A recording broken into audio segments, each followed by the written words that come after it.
Okay, Madam Chair, we are ready. Okay, thank you. Good morning. Welcome to the first meeting of 2021 for the Calaveras Board of Supervisors. If you can, please stand. We're going to do the pledge. Thank you.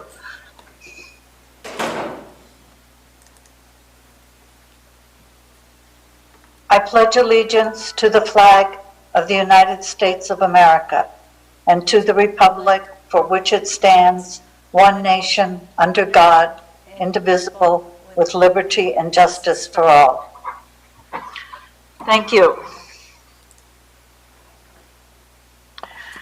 Before I move to the election of the chair and the vice chair, there's a few things I'd like to address, taking that prerogative. It was a challenging year for all of county staff, and I want to thank them for the yeoman's work in serving the public. We've all learned a new vocabulary and concepts, starting with COVID-19, Zoom, PPP, PPE, positivity rates, COVID testing, CARES Act, stay-at-home orders, yellow, orange, red, purple, tiers, briefings with the City of Angels, who, by the way, welcome. But there are other tasks that we have accomplished this year. The old jail is down. The 5-year capital improvement program and public works, job order contract program, Butte fire repairs, voter approval of Measure G, adult use sales, none of you have to tell me if you're going, no hemp, expanded outdoor dining, OES Community Information Center webpage, limited density owner rural dwellings, built rural dwellings, zoning ordinance update, and as you know, we'll be seeing more of that in the agenda.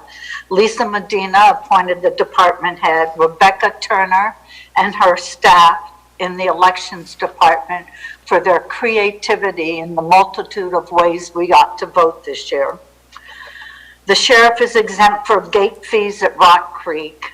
And of course, the knuckle boom crane for use by the Ag Commissioner. Staff has not been daunted by the enormity of the work ahead. And I look forward to working with the new chair and my colleagues as we move into 2021. All right, I'm going to move to the election of the chair and vice chair.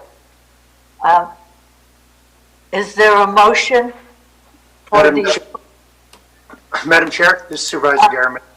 Supervisor Garamendi. I'd like to nominate Ben Stopper as chair. Motion by Supervisor Garamendi for Mr. Stopper as chair. Is there a second? I will second. Well, if nobody seconds it, okay. Thank you, Supervisor. I heard you. I will second, Marita. I know. Thank you, Gary. A second by Supervisor Tuffanelli. All in favor? Aye. Aye. Opposed? Aye. Passes on. Mr. Stopper, did you vote? I gave an aye. You want? Okay. Yes, ma'am.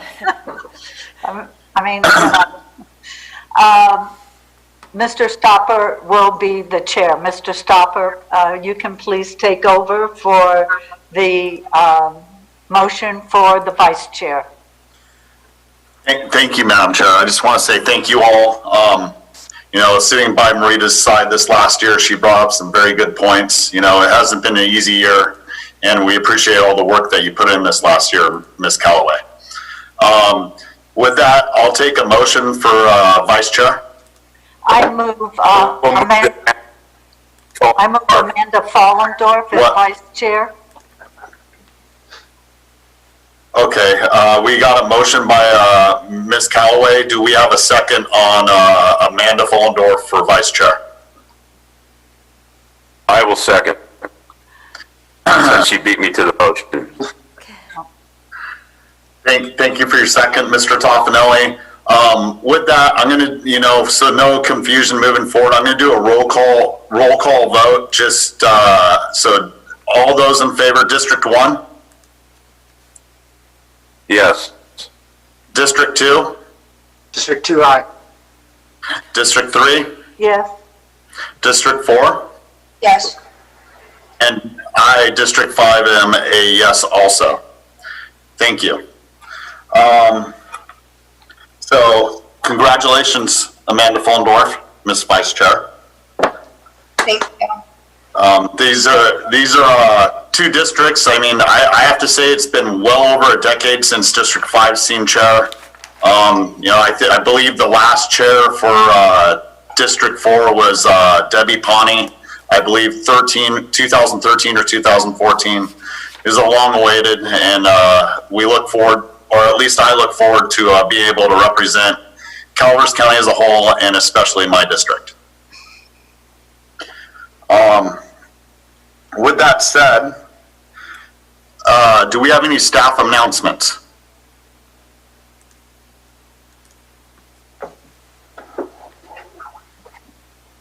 Hi, this is Kathy Galino. Can you hear me?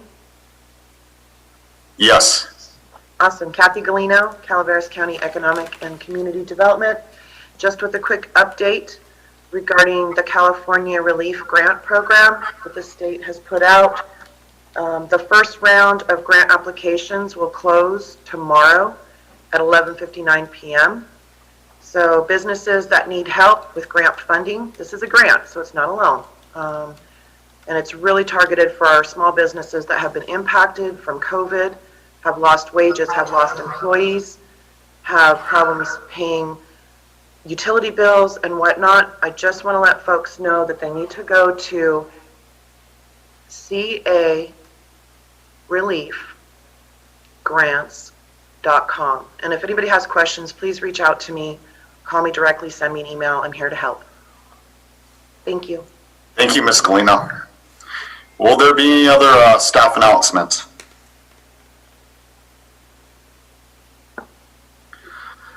With that, I would like to move on, unless somebody does have some more staff announcements, to item number 2, public health update.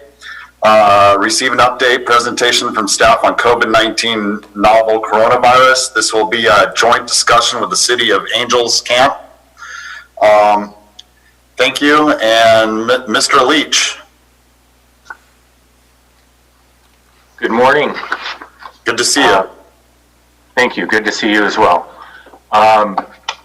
So good morning, everyone. I'm Sam Leach. I am your Interim Health and Human Services Director. I took over this role on December 22nd, and this is our first board meeting since that date.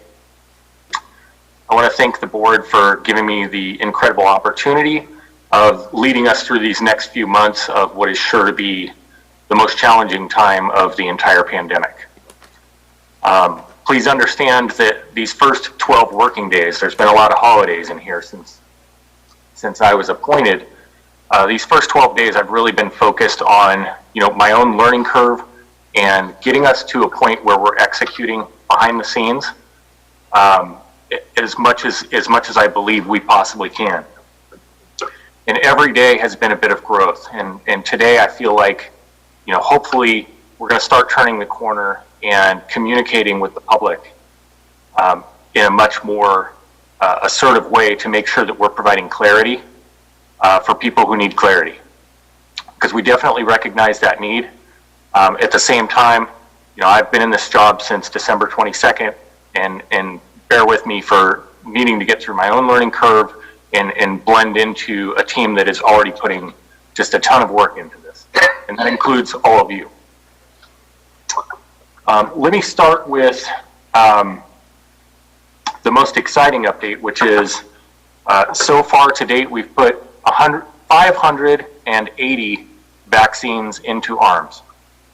So I know that there's some miscommunication out in the public. There's a lot of stuff floating around and a lot of things to clarify. But our public health team and Mark Twain together have done 580 vaccines as of this morning. A lot of those were firefighters and EMTs and medical personnel, and basically, preparing the people who are responsible for a lot of things moving forward to make sure that they're safe to be able to help with this process moving forward. And then also there's been the vaccination of the assisted living population. Aside from the populations that we already mentioned, I want to start moving to what our plan is currently and what our plan is moving forward. Doug Archer, do we have you on? Doug Archer from Mark Twain, are you on?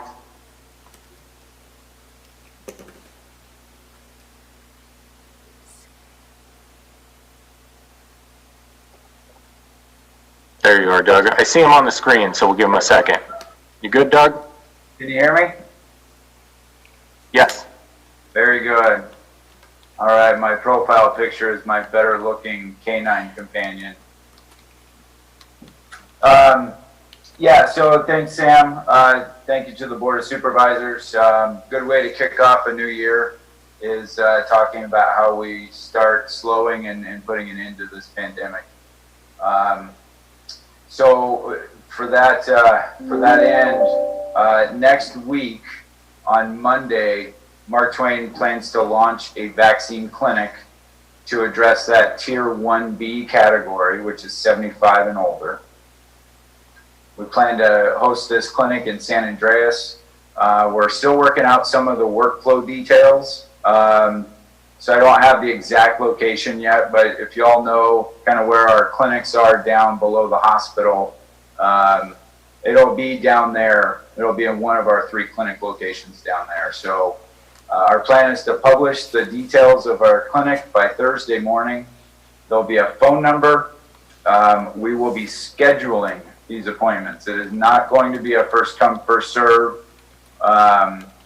So we will be scheduling, and the main reason is to keep some order to it, but also there's a limited supply of vaccine.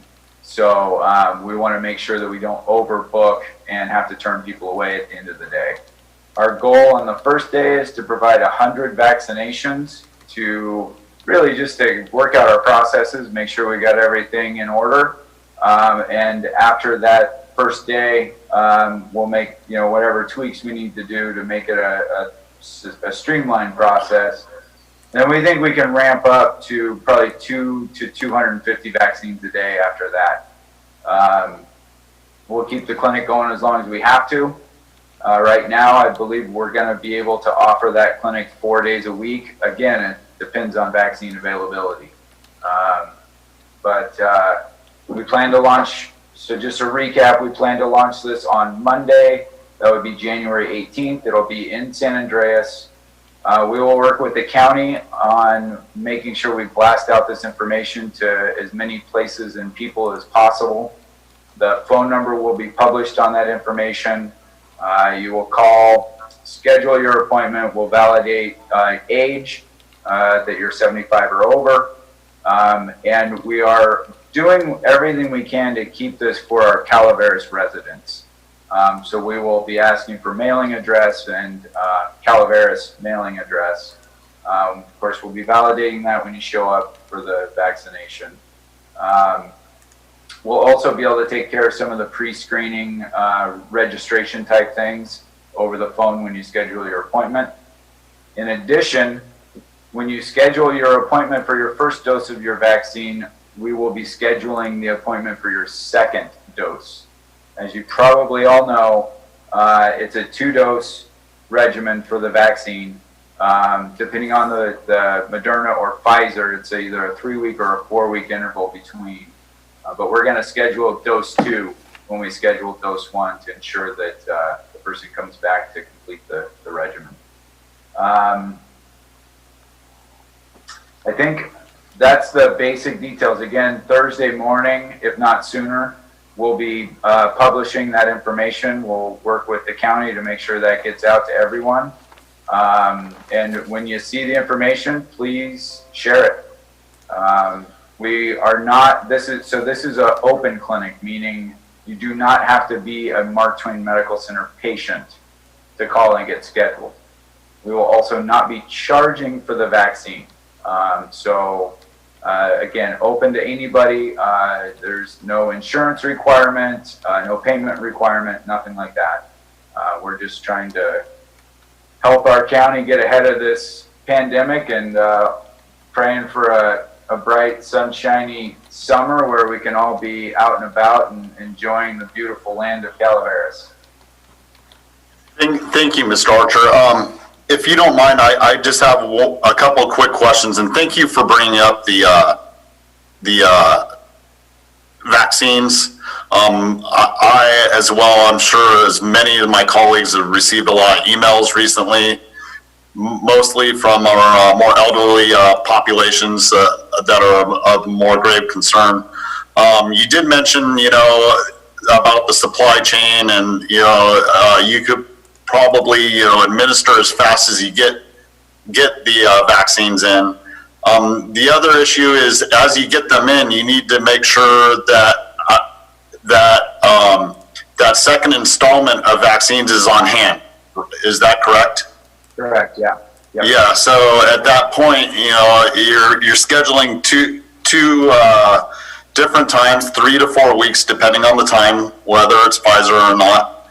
And within that time, you need to hold on to a second one, because it's useless, basically, if you only take the first one and they miss the second appointment. Correct. Okay. So that has a little bit to do with your supply chain, correct? Yeah, exactly. That's why we don't want to, get too far ahead of ourselves. Yep, exactly. I appreciate the answers. I appreciate your time. And it's good that, publicly you've let the community know that you are working on it. And hopefully we can distribute as fast as we get the vaccines into the people that need it and want it. Is there any other board members that would like to ask any questions? Ben, I have a question. Go ahead, Mr. Topper. What is the time? Thank you. What is the time frame between the first dose and the second dose? So we'll more than likely be using the Moderna vaccine next week. So it'd be 4 weeks. So if you get your first dose on Monday, the 18th, you'd be coming back 4 weeks later for your second dose. So for those 4 weeks, you can't assume that you're immune to the virus. You have to wait till you get your second dose to be immune to it. We need to get that out there to the people so they understand that once they get their first dose, they can't just go out and say, I've got my vaccine, that they have a 4 week time frame until they get that second dose that they'll be immune. Well, and technically, according to the literature, it's actually about 7 to 10 days after your second dose where you reach peak immunity. So it's really about a little more than 5 weeks from your initial dose before you have peak immunity. And Very good, Doug, thank you. And Doug, do you still have a few minutes to hang around through the rest of my presentation? And then if there's more questions specific to Mark Twain, to be available for that? Yeah, definitely. And if you'd like at the end, I can give you just kind of a quick update on where we're at with COVID and patient load. Perfect. My apologies, Sam. I'll let you finish with your update, and then I'll interrupt.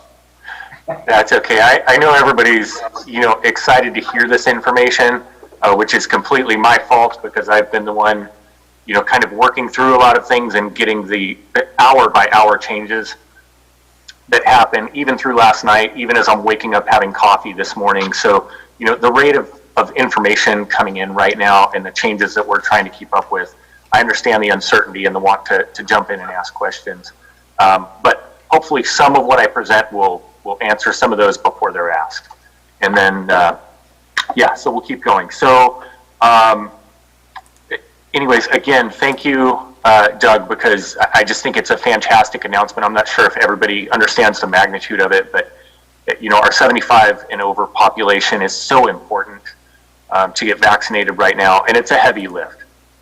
It's an incredibly heavy lift, and for Mark Twain to step up and do that, free of cost, for all those folks, whether they're, patients of theirs or not in Calaveras County, I just think that's a fantastic show of their leadership and their partnership with us here. So thank you, Doug. Along the same lines, I have an exciting announcement regarding schools, and that is that I was messaging back and forth with Scott Nanick, our superintendent of schools at CCOE, late last night, and our teachers and other school personnel are incredibly safe, and we want our schools open for in-person learning.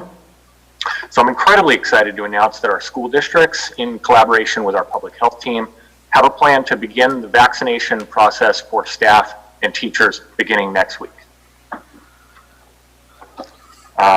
So thank you to Scott, thank you to the school nurses who are working with our team, and also thank you to the public health team who's just got a lot to juggle right now, and this is a huge piece of it. I know how important open schools are to our community, and it's been one of our many, many, many priorities here. Additionally, having these efforts and having the schools step up and the school nursing team step up, having Mark Twain step up, knowing that other vaccinators will be coming on board as this thing progresses and some of our vaccinators are able to be fully vaccinated themselves. That was a lot of vaccinated, so I apologize. Hopefully you're following. Stop me if I go too fast.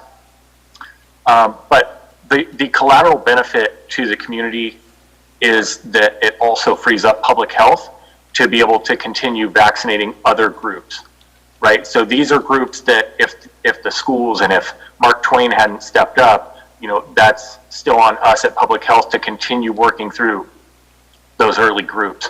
So it's exciting stuff for us as well to be able to continue vaccinating people and maybe get to our first responders a little bit sooner, get to our police folks, our jails, and all the other groups that are coming in the very, very near future. Okay, so another thing,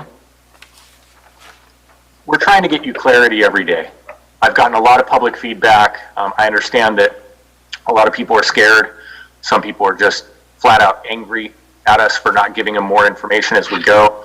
And the one thing I don't want to do is point the finger at the state and try to make excuses for our lack of communication. That said, the release of a local vaccine tier schedule, our release has not been approved yet. The state keeps telling us hold off, hold off, hold off. And that's because the complexity of making sure that we administer the vaccines in a safe, effective, and equitable manner, right? And so the state continues to add people to these tiers, make adjustments, and that has been a little bit of the reason for the slow start, so to speak. But our slow start is more of a statewide and really nationwide issue more than it is locally.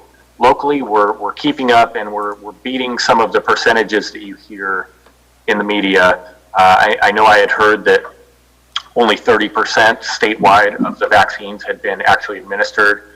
We're beating that number locally. So I want to assure people that we are moving forward. It's strategic, it's systematic. We do have to play by the state rules. That's where we get the vaccines, and we're working on it, okay? Now, last night, well, actually, let me take a step back. Let me tell you what we are doing for now. We're coordinating with the state on a very complex effort to give the vaccines in the equitable manner that I described, right? We're playing by the rules. We are excited to launch a dashboard on our website by the end of the week to make sure that we're getting you the COVID data more efficiently. The stuff that's been in the press releases, we want that available for display when you want to see it. So we expect to have that up and running by the end of the week.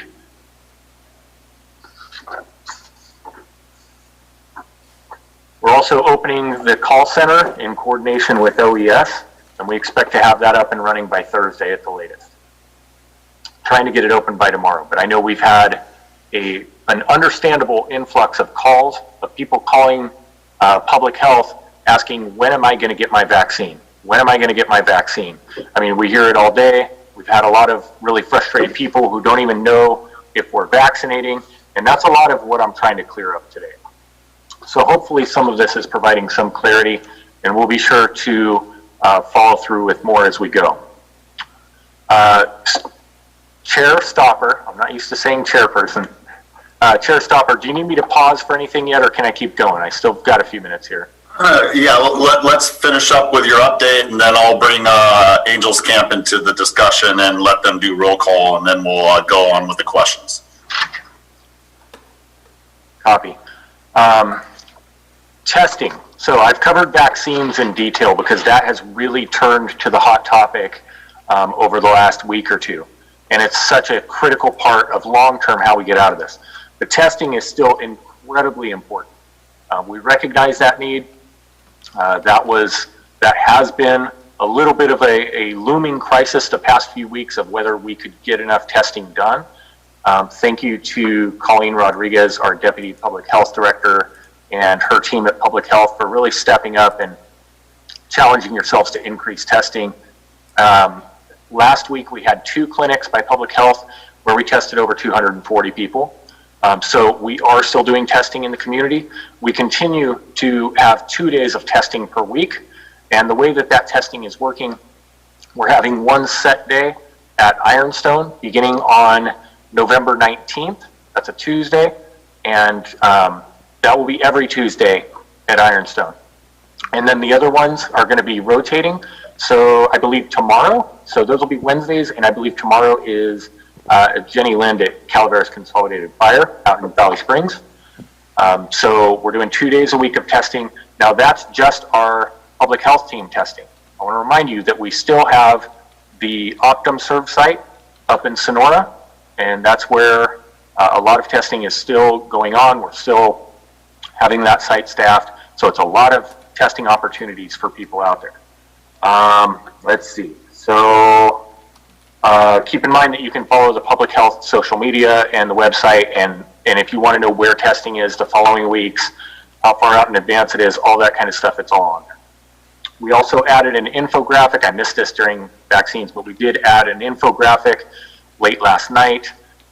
Thank you to our public health team again, because they've been working late and at least tried to put something on there to say, here's our tiers locally the best we can without going against anything in the state. So I apologize that it's not super specific yet.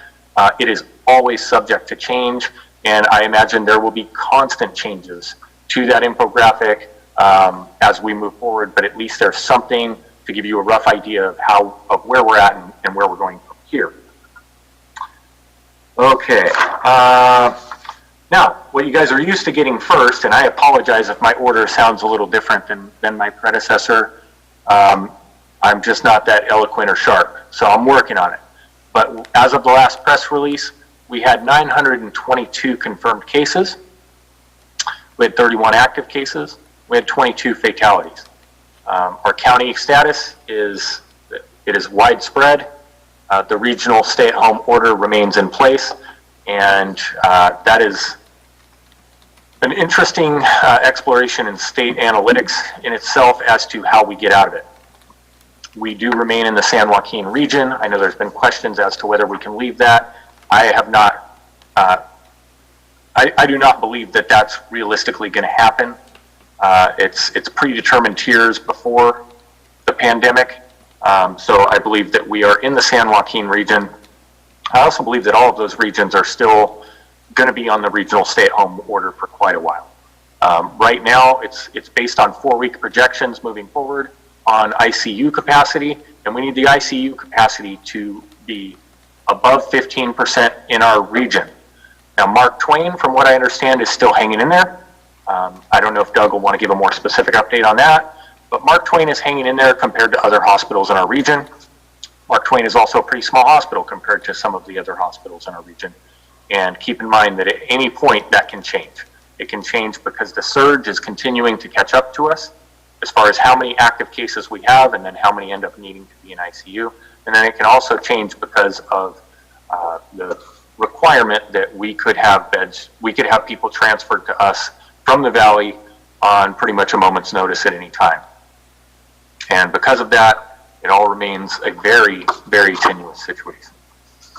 Okay, last thing I have, and then I will open it up to questions, and that is just that I want to very briefly share that on December 30th, I was one of the people who was fortunate enough to get my first vaccine shot. So that was pretty early. I mean, these things had just gotten here. There was a lot of fear. I have a lot of friends that remain afraid of getting the vaccine, or maybe they just don't want to be first. You know, they want to have the immunity, they want to have the antibodies, but maybe they just didn't want to be first. And I just want to share with you that anecdotally, I got the shot. It was safe. It was quick. I didn't have any side effects, a little bit of a sore arm. But I was surprised at how I was overcome just kind of with emotion with everything that we've been through, everything our business owners have been through, our kids. You know, my daughter graduated high school this last year at Calaveras, and I think of everything that as a community we've been through. The vaccines are not the end all of that, but I did have the feeling at that moment that it's the beginning of the end. The vaccines are going to play a big role, and if you are interested in getting the vaccine or learning more about it, I encourage you to talk to your doctors. You know, I encourage you to reach out now because you don't know when the vaccine is coming to you as of right now.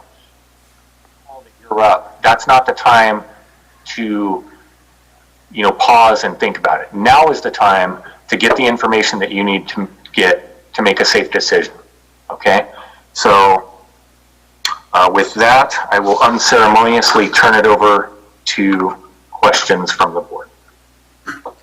Thank you, Mr. Leach. You've crossed a large gap in a short amount of time. We thank you for stepping up during these times into the position.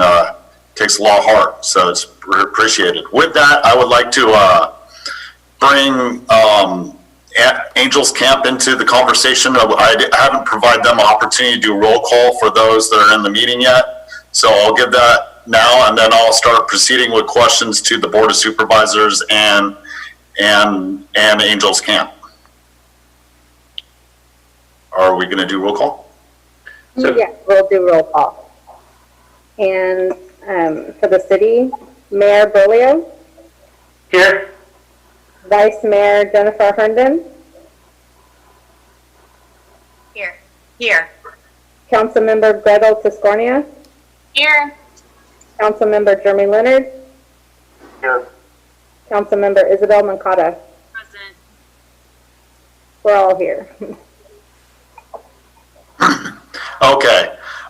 We'll start off with the board. Is there any questions or anything that you have for for Mr. Leach or Mr. Archer? I would take that as we're fine for now. So let's proceed on to Angels Camp. 4 new faces. Nice hat, Mr. Leonard. So is there any questions? Mr. Brolio, I see you up. Good morning, Mr. Stopper, and I just want to say congratulations to you and congratulations to Ms. Follendorf to start off, and tell Sam thank you for a great update, and I appreciate it. So the only question that I can think of is, for me on the vaccines or the getting of the vaccines, is there any chance? And I don't know if this is for Mr. Archer or, but let's say like City of Angels, Calaveras Lumber, Save Mart, CCWD, Calaveras Telephone, some of the bigger businesses in the county. Can you have somebody come to those places of work and administer the vaccines there, or is that not an option? It's a fair question. We're really early in this. I think, you know, logistically right now, I think it's unrealistic. And I do have my deputy public health director on here, and I might encourage her to take this one because she's probably cringing with me making promises we can't keep. But I think it's a little unrealistic because of the complexity and needing to make sure that we have, you know, we need large parking lots. We need to monitor people when they get the shot to make sure nobody has a reaction for 15 minutes after. We need to make sure that we're doing it, that we're giving the vaccines to people who are registered. So there's a lot of complexity that goes into this. Colleen, I see that you're unmuted, so I'm going to let you bail me out here. First, Sam, this is Alvin. We don't have to go into super depth. It was just a quickie comment, just a question. And I know we're going to roll into phase 1B, 1C, and things will change every single day. It was just kind of a point of topic is all. So no need to go into super detail on it. I thank you very much, Sam. Got it. Point taken. And I do think that accessibility to the vaccine is a huge consideration of our team, and we're working through that. So whatever we can do to make it as convenient as possible for people, we can. But obviously it's a balancing act. So thank you. Is there any other Angels Camp? Oh, Miss Herndon? Hi, thanks, Ben. I have two questions, actually. I have one for Mr. Leach and also, if we can, one for Mr. Archer. Mr. Leach, how are we doing on the testing? How are we doing on contact tracing? Are we getting caught up? I had heard that there was some backlog, if you will. And then for Mr. Archer, can you touch on, I know we're subject to this region, like whatever our ICU capacity could be great, but we're at the liberty of not being able to say open back up until the region's capacity falls above or below the capacity desire. So is there any foresight on that? I heard 4 weeks a minute ago, but I'm not sure what that means, if you could clarify. Doug, you want to go first? Sure. Yeah, so the regions and kind of how we go in and out of lockdown, being grouped in the Central Valley region, I don't think is representative of Calaveras County. For instance, today we have 4 ICU patients out of 8 beds. So we're 50% capacity, which is much better than what we're seeing in the valley. So we don't really have, the jurisdiction or the ability to change that. All we can do is try to help out. But, our 4 out of 8 bed capacity is kind of a drop in the bucket when they're looking at the goal of 15% or more capacity in the Central Valley region. I don't know the exact number of ICU beds in the Central Valley region, but it's upwards of probably 400 or 500, if not more, easily more. Our 8 beds isn't going to put a dent in that. So unfortunately, I don't think we're going to be able to, unless they change the guidelines at the state level. I don't know that we're going to be able to have a huge impact on opening Calaveras up sooner than, say, Stockton. And Councilmember Herndon, I appreciate the question about contact tracing. I was remiss in not getting into that. I had a lot of notes and flew through them, and I think I missed a whole section. So yes, we continue to do contact tracing. It has been a matter of prioritization, right? So right now we're in the depths of the surge, and you've heard the word surge, and it's like, okay, what does surge mean? Surge means that we're just seeing a spike in cases that we pretty much expected was coming.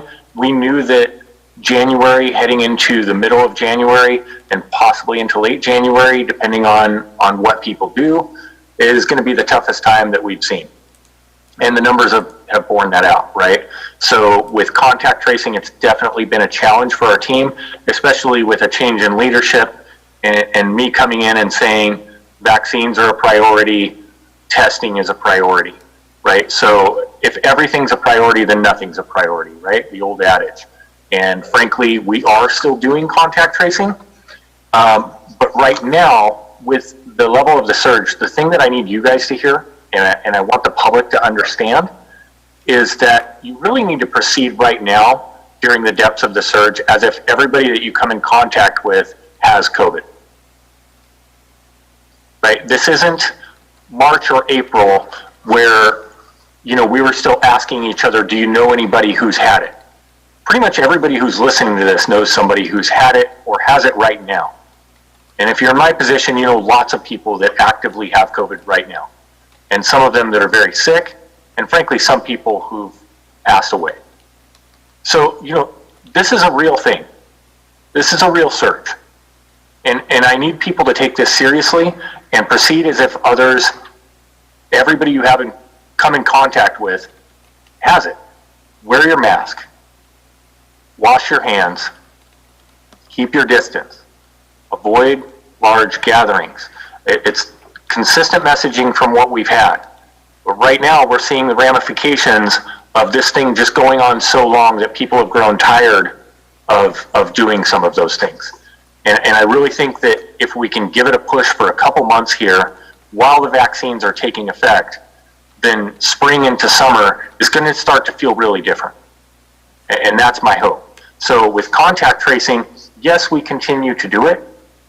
At the same time, with the surge being as high as it is, assume that everybody that you come in contact with has COVID and act accordingly.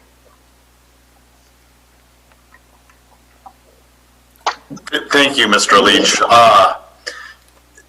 Ms. Herndon, is that the sum of your two questions? Yeah, that about sums it up. Thanks so much. Anybody else from Angels Camp? Okay, with that, I'm going to bring up a couple of things that I would like to talk to Public Health about and the rest of the Board of Supervisors. You know, as you all know, we have a new board member on the board this year. You know, when even just one on the Board of Supervisors change, it changes the continuity of the entire board. We're a different board now. And I would like to, in the interest of my predecessor in the chair spot, I won't be asking for a poll. This one time, I'll be asking if anybody would be opposed to us putting together a message as the board in its entirety towards, you know, maintaining social distancing, public wearing your masks, and proceeding in the interests of health to keep our community open into the future. As I know, Ms. Callaway, I will not ask for that many words to be put into it, but you know, a consistent message from the entire board, and I would like support from the entire board on this type of message going out to the community. Is there anybody opposed to that from the Board of Supervisors? I appreciate the silence. That's a good thing. With that, I think I may sit down, you know, with Ms. Callaway and, you know, put together this message. It's something we discussed in the past. Nothing against you, Ms. Follendorf, but I think, you know, as long as no one's opposed to it, I'll sit down with Ms. Callaway and put together a message that we can send out with Public Health in that direction. We'll go with that. Is there anything else from any of the Board of Supervisors or Angels Camp as we proceed? Mr. Broglio. Mr. Stopper, I would support everything you just said right there. So, well done and kudos. That's a good message to send out. Thank you. Thank you, Mr. Broglio. We appreciate it, Mr. Mayor. With that, I'll let Angels Camp. Oh, Ms. Follendorf, my apologies. No, I have one question for Sam.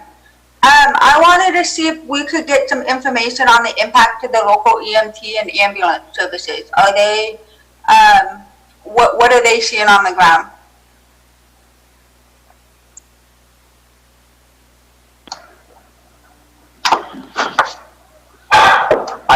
I have heard some stuff. I'm not sure what I can share and not share. And frankly, Supervisor Follendorf, I'm not sure how much I recall. The main thing is that the message is clear from our fire captains and our first responders that, you know, this threat is real. The surge is out there, and these guys, you know, they're having to respond to a lot of calls. They're having to deal with COVID a lot. And frankly, if people don't take this seriously, you're running the risk of ambulances not being available to get to you. I mean, we've got to work together. We've got to come together as a community, stop arguing about this, and do the basic things you need to do to support our business owners and support each other by wearing a mask, by distancing, by avoiding large gatherings. These are the things we have to do to get the volume of calls and the amount of things that our first responders are reporting to. Because yes, anecdotally, I've heard those stories. I don't have data for you on that, if that's what you were looking for, but I know that it's a pressing issue. I've heard those accounts. Melissa, you're on the call, so maybe you can speak to that, because I know that you were on a call where I was, Mr. Rohrbaugh was telling us about it, but I don't remember the specific deals offhand. Maybe you do. I don't have that specific information as it pertains to countywide. We did have some information that we released to the public as it pertains to a surge that we saw just before Christmas for the City of Angels. I don't remember those numbers, but I believe that our calls were up considerably from the fire chief's perspective, and he wanted to make the community and the public aware. But we can work together and get more information for you, Supervisor Hollendorf, as I'm sure City Council will also appreciate that information. Yeah, thank you for that, Melissa. Sorry to put you on the spot. I know that it was not a nominal or incremental change. It's been a significant volume increase for them. I just don't have data on it. Thank you.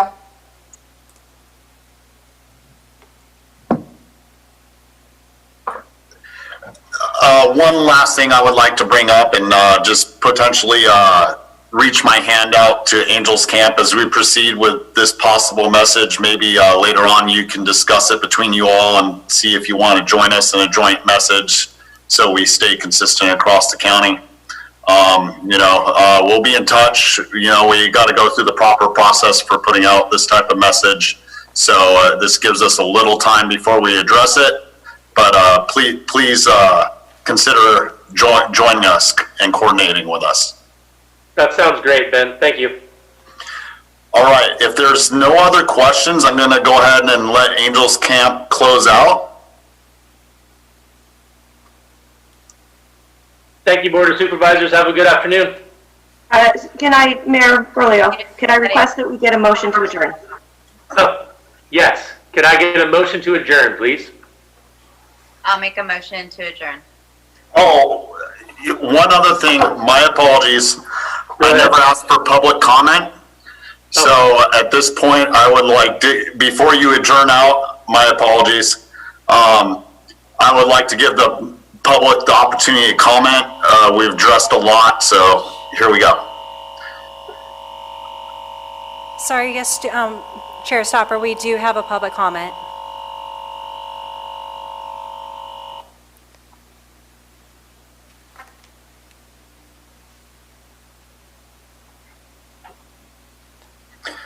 Please proceed.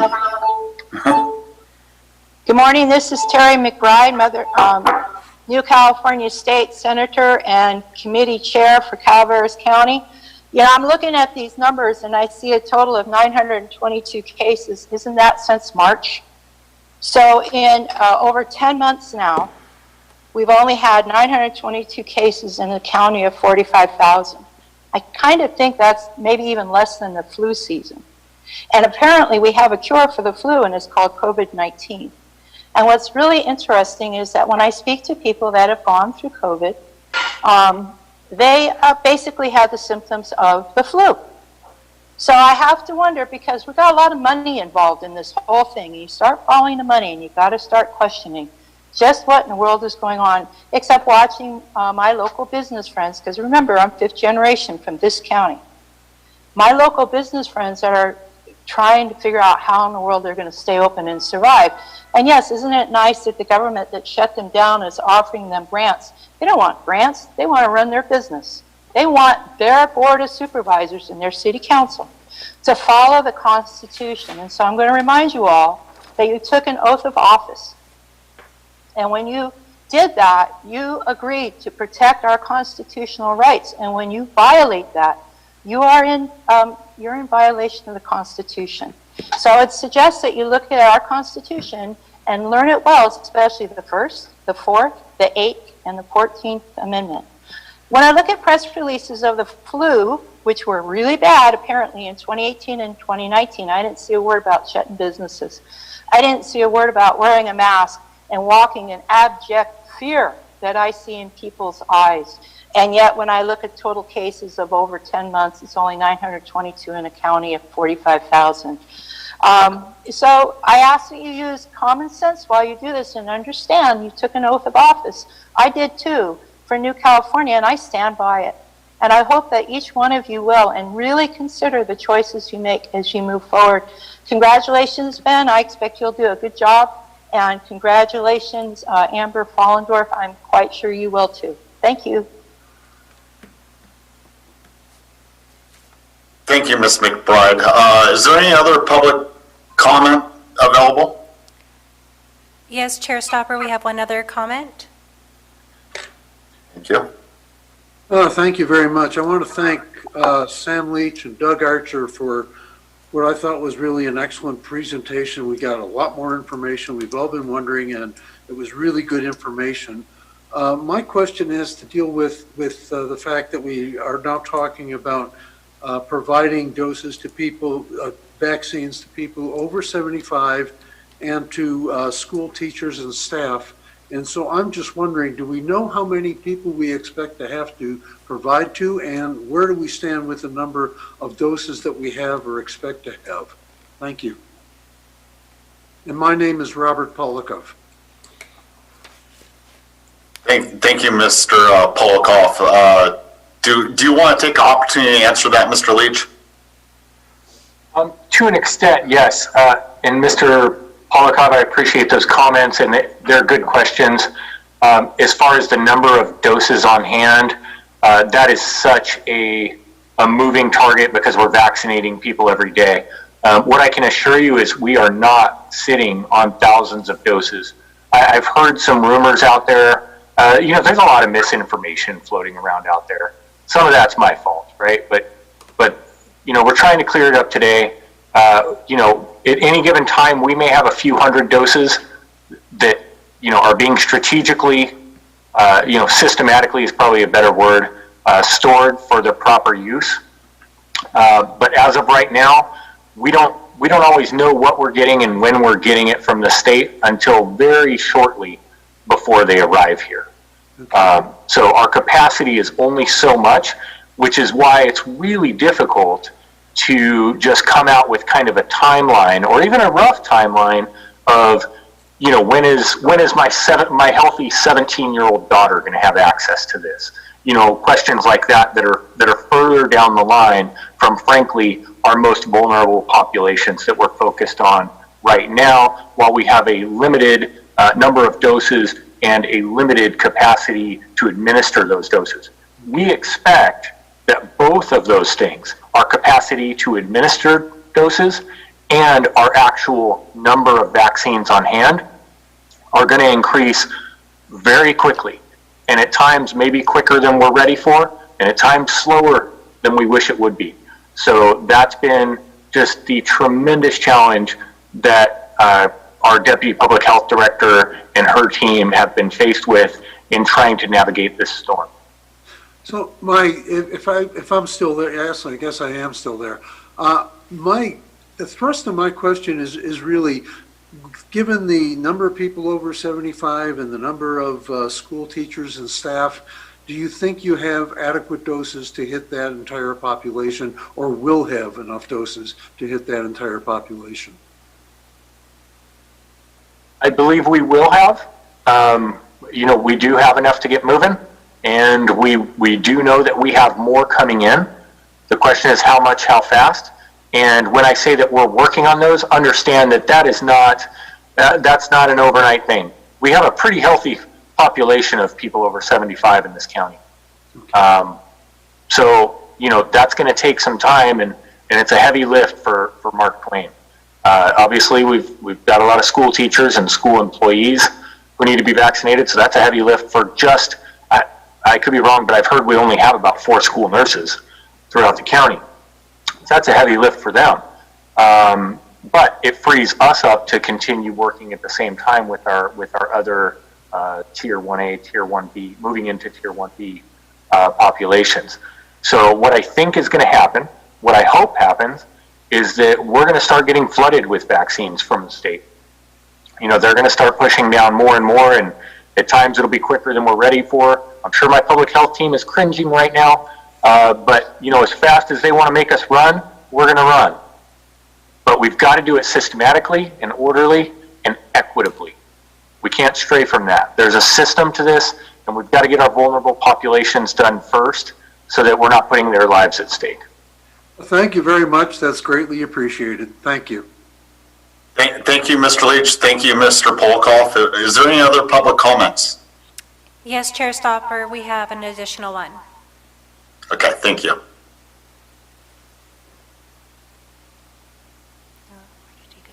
Hi, my name is Norm Rector.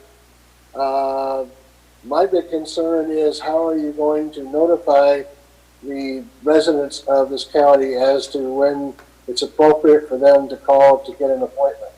I've heard the comments that we will notify you, but I've never heard of the answer is how. Because this is the first I've heard of any of this information. It's certainly not on a public health website, so I appreciate your answer to that. Yeah, I agree, Mr. Rector. We've been working really hard to get some of this information updated. It's been changing daily, even last night, working on it more today and over the next few days to get more clarity for you. It was a little bit muffled, so I apologize. Somebody stopped me. I believe your question was about address verification and whether they're residents of this county, but it muffled out a little bit for me. No, my question is, what method are you going to use to communicate with us this information? Is it telephone? Is it email? Is it internet? What is it? It cut out, so I apologize for not answering your question. Colleen, I see that you want to chime in here. Hi, yeah, thank you, Sam. So public health will be utilizing all of the various communication strategies that we have. So we'll be utilizing our website, we'll be utilizing social media, but we'll also be utilizing some of the more traditional methods as well. We are going to be putting up flyers. We're going to be putting things in the newspaper. It will be in our press releases. So we'll be, once we get past the initial groups that we're trying to work with, we will be advertising it far and wide to ensure that everybody in Calaveras knows when their time to get vaccinated is here. Can I suggest two other methods to get the communication out? PG&E does really well about talking about PSPS stuff, and they have the email addresses of everybody in the county. CCWD delivers water to everybody, every house. They have information as well, so you might want to think about using their services to help you with that communication. Thank you, Mr. Rector. We appreciate the input. Is there any other public comments moving forward? Chair Stopper, I do not see any at this time. Is there any for Angels Camp? Ben, this is Alvin. I think Gretel had her hand up a minute ago and we missed her. I don't know if she wanted to comment or bumped it or what. No, she's shaking her hand no. She's on mute and she says no. So she's been dancing around in front of the screen the whole time. So Hey, look, somebody has to make food here. Okay, so I'll let you proceed with closing out Angels Camp. My apologies for the interruption. No problem, Ben. Thank you. I would look for a motion to adjourn. We need a motion, Alvin? Yes, the motion to adjourn. Motion to adjourn the meeting, please. Okay. I'll second. So I got Jen for first, Isabel for second. All in favor, say aye. Aye. Anybody opposed, same sign. Hey, yo, good morning, good morning. We are adjourned. Thank you very much, Board of Supervisors. Thank you very much, Angels Camp. We're going to thank you, everyone. We're going to go ahead and proceed to general public comment. Any item of interest to the public that is within the subject matter jurisdiction of the board and is not posted on the consent of regular agendas may be addressed during the public comment period. California law prohibits the board from taking action on any matter which is not posted on the agenda, unless it is determined to be an emergency by the Board of Supervisors. If public comment is completed before the 30 minutes allotted time period, the board may immediately move to the next order of business. If public comment is not completed during the allotted time period, It will be continued as the last item of business in order to provide an opportunity for the remainder of comments to be heard. With that, I'm going to hand it over to our board clerk and ask if we have any public comment. Chair Stopper, yes, we do. My video feed just went away, so I can't see who it is, but I do know we have our hand raised. Okay, I can't see it here from here, so. It's all right, Ben. It's Terry McBride, Calaveras County Committee Chair and Senator of New California State. I am reading the State of New California Grievance 38. Once again, we grieve the fact that California violates the U.S. Constitution, Article 4, Section 4, Article 5, Article 6, the First Amendment, and the 14th Amendment. Order of the day, investigate domestic terrorism. Everyone agrees there is a need to investigate domestic violence. California State has announced that they would soon be introducing a bill to have the state create special investigation units focusing on domestic terrorism. The as of yet unnumbered bill written in response to the quote-unquote storming of the United States Capitol building in Washington, D.C. last week would specifically have the Attorney General and the Office of Emergency Services be in charge of creating such teams. Within the California Department of Justice, teams would specifically investigate coordinated efforts to stop any incidences of domestic terror, hate crimes, and other criminal endeavors done by, according to the press release, white nationalists, neo-Nazi, neo-Confederate, anti-government militia, and other similar groups. The Cal OES State Threat Assessment Group would assess threats from the same groups. A special note is the California State Legislature left off the biggest domestic terrorist leading the nation's communist insurrection, its very own craven dictator governor. The California governor is by far the biggest domestic terrorist in the nation's history, as he wields unbridled power that the very same legislature who wants to investigate United States citizens living in California gave him 1 year ago. Since March 4, 2020, the California governor has been an official dictator. Definition of a dictator by Oxford Dictionary: a ruler with total power over a country, typically one who has obtained control by force. The legislature in California State is non-existent but cannot resist their totalitarian impulses, as they have eagerly allowed the governor has usurped their power under the guise of the COVID virus. Of course, with a monoparty system that fails to provide a Republican form of government, the unilateral giving up of legislative power to the dictator has been easy totalitarian impulse to follow. While there is no known opposition to the soon-to-be bill, some have called for the inclusion of left-wing groups, such as those that rioted in American cities during the summer of 2020, to be included as well. You need to look at everyone who has or is planning acts like that, explained an anonymous law enforcement advisor. If you look at those that broke into the Capitol and were in the Million MAGA March, then you need to look at the groups and individuals who were burning police stations in Portland and assaulting others too. We need to unpolarize right now and base it all on Ms. law McBride, and I'm sorry, order. that is time. Thank you. Thank you, Ms. McBride. Is there any other public comments?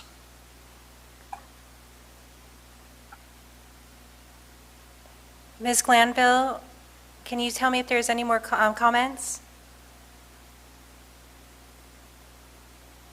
I don't see any other hands raised up on my screen. I pulled up participants. Then Chair Stopper, no other public comments. Thank you. With that, we will be moving on to the consent agenda next, but I would like to take a 10-minute break, if everyone's okay with that. Okay, thank you.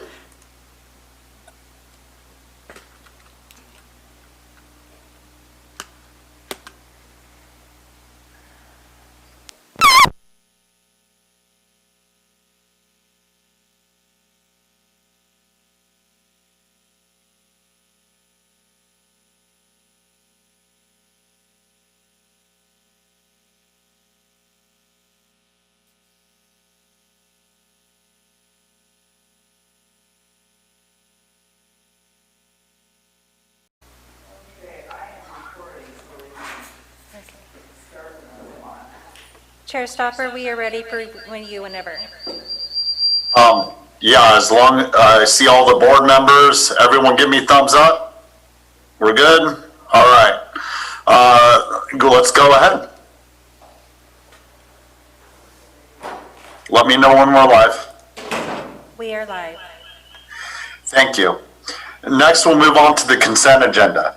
Consent agenda items are expected to be routine and non-controversial. They will be acted upon by the board at one time without discussion. Any board member, staff member, or interested party may request removal of an item from the consent agenda for later discussion. So with that, I would like to give, any county staff that would like to pull any items? Ms. Edwards? I believe Supervisor Fullendorf is going to pull, Okay. I'll leave that. Any board members that would like to pull any items? I would like to pull item 3, 4, and 5, which are the minutes from 3 previous board meetings that I was not in attendance. And then may I make a motion to approve consent We're going to give 6 through 22. Thank you, Amanda. We're going to give everyone else an opportunity to possibly pull some other items and see if any members of the public also, and then we'll move on to those. Is there any other items that any of the rest of the board would like to pull from the consent agenda? Staff? Any staff would like to pull any items from the consent agenda? Any public that would like to pull any items from the consent agenda? Okay, with that, I'll take a motion now, Ms. Fullendorf, for the remainder of the consent agenda. You're on mute. Move to approve consent agenda items 6 through 22. Thank you, Ms. Fullendorf. Do we have a second? I'll second. I'll second. Marita just got in before you, Mr. Toffanelli, again. We'll give this one to Ms. Callaway for a second. I'll do roll call. All those in favor, let's go. District 1. Aye. District 2. District 2, aye. District 3. Aye. District 4. Aye. And District 5 is an aye. So that's passes 5-0. Let's move on to, I think we can group items 3, 4, and 5 together unless there's any discussion about these. Is there any board members that would like to have any discussions about items 3, 4, and 5?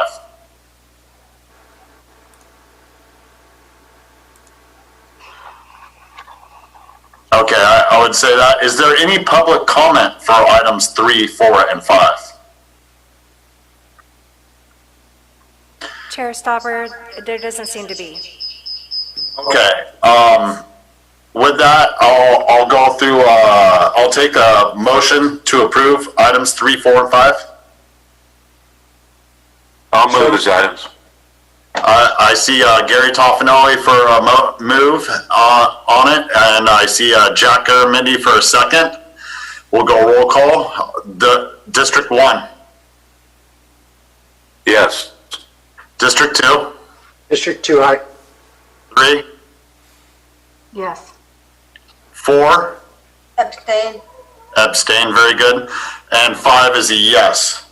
That passes 4-0 and 1 abstention. With that concludes the consent agenda. We'll move on to the regular agenda at this time. Does planning need any time to prepare for item 23? Are you ready? This is Peter Maurer. Can you hear me? Yes, sir. Okay, we just need to be changed from our setting to be participants in the meeting to shared screen. Okay. So as soon as the board clerk... Miss Board Clerk, can you please facilitate this for us? For myself and for Gina.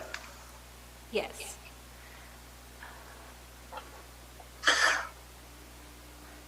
Let's see.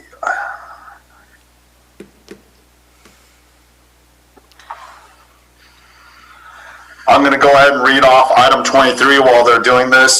Planning, conduct a public hearing and adopt a resolution approving 2019-052 general plan amendment from residential low density to rural residential for Sierra Parkway properties. Ms. Edwards, I would ask you for the proper process once as I move forward on these public hearings. Just give me the proper wording so I don't stumble on myself right now. Sure, just a moment. So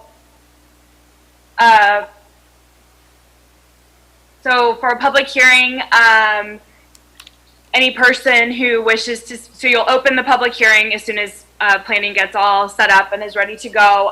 Staff can make their presentation. If there is anyone else who wishes to be heard, whether from members of the public, the applicant, etc., they can also be heard. Once everyone who wishes to speak has done so, you close the public hearing, and then the board can obviously deliberate and then vote. Very good. So at this point, I will open the public hearing. I assume Mr. Moore and Ms. Captain are ready? Yes, if it's appropriate, these three items, 23, 24, and 25, are all associated with the same project. It's a general plan amendment, zoning amendment, and tentative map. We would like to be able to make one presentation on all three items, so it'd be appropriate to open all three items, open the public hearing on those, and then at the end of the hearing process, there are three separate actions that need to be taken: a proposed resolution for the general plan amendment, an ordinance for the zoning amendment, and then another resolution for the tentative map itself. So if you could open up all three items, we'll make one presentation on all three, and then I'll turn it over to Gina after that. Very good, Mr. Moore. I think Ms. Edwards is in agreement. So I will open the public hearing for all three items as suggested by Mr. Moore, 23, 24, and 25. And we'll move from there. Go ahead, Gina. Okay, so good morning, everyone. We'll just quickly run through a little PowerPoint presentation to keep us on track.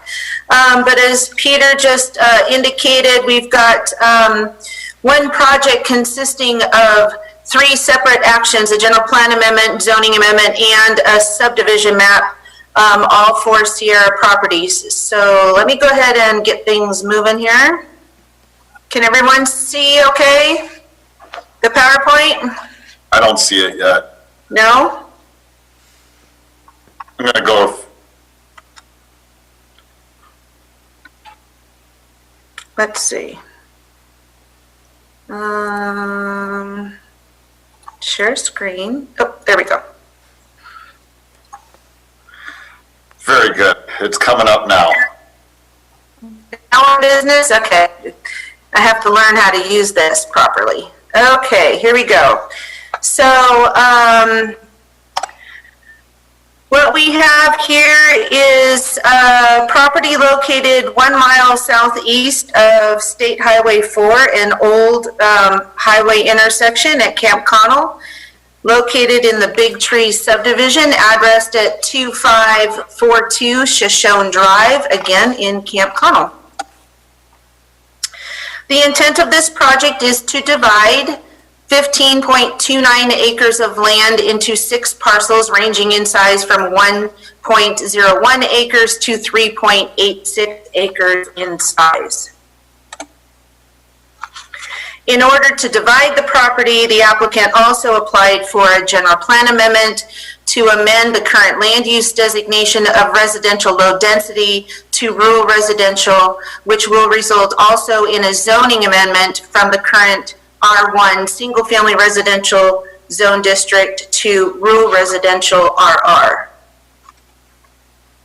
So the current residential low density land use designation is a single family residential designation that recognizes parcels that are being served by public water and public, and this is the reason why we have to, the applicant had to apply for a general plan amendment, because the single family residential development within this subdivision is not served by public sewer. In fact, they are all served by on-site wastewater systems. So proposed is the rural residential land use designation, which recognizes rural residential uses without public sewer.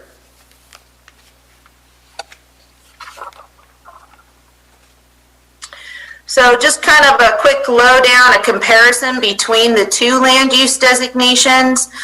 You'll notice that the minimum lot size requirement in the residential low density designation is 7,000 square feet, where the rural residential designation has a minimum 1 acre.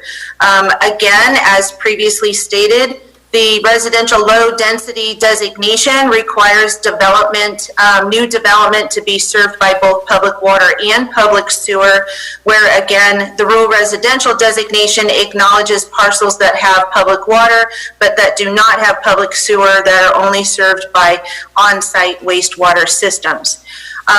R1, single family residential, is the only zone district, residential zone district that is permitted or found consistent in the residential low density designation. So amending the general plan means we need to also amend the zoning, which will be RR, which is the only consistent zone in the rural residential designation. So just a quick lowdown, a comparison between the two zones. They are very similar.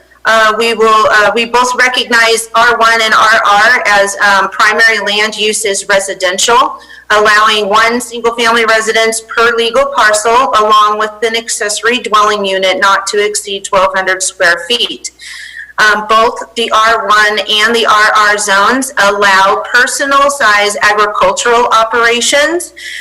There are some additional uses in the RR zone that are not included as permitted in the R1 zone, but those are excluded in this scenario because there is a requirement for the use to only commence on parcels of 20 acres or larger in size. Those uses would be like a small winery, a tasting room, as well as some agritourism activities. And again, being that these parcels are actually less than 4 acres in size, they would not have the ability to commence any of those permitted uses in the RR zone. Site development standards for both zones are the same. The minimum parcel size for new parcels and density is the same between RR and R1. R1, in addition to RR, actually allows for a varying parcel sizes depending on the availability of water and sewer. So just to give you a little background, some of you may recall these parcels are actually part of the Big Trees Village subdivision. They were originally zoned recreation with the intent that these would be accepted for public use. They were not accepted for public use and never transferred to the homeowners association. With that, the Ebbets Pass Fire District acquired the property with the intent of building a fire station. Later, recognizing that it was not a suitable site for a fire station, in 1998, the general plan changed to community development lands, and the parcel was zoned from recreation to R1, single family residential. Subsequent to that, the Ebbets Pass Fire District sold the property. So being acquired by the Novogradac back in 2004, there was a 15-lot subdivision that was approved. That was served by district water and on-site wastewater systems. That map was never recorded and it eventually expired. Later on in 2012, another subdivision map was approved for Novogradac. It too is a 15-lot subdivision served by district water, but 3 of those 15 lots were devoted to a community wastewater system. That map actually was approved and received 2 extensions of time.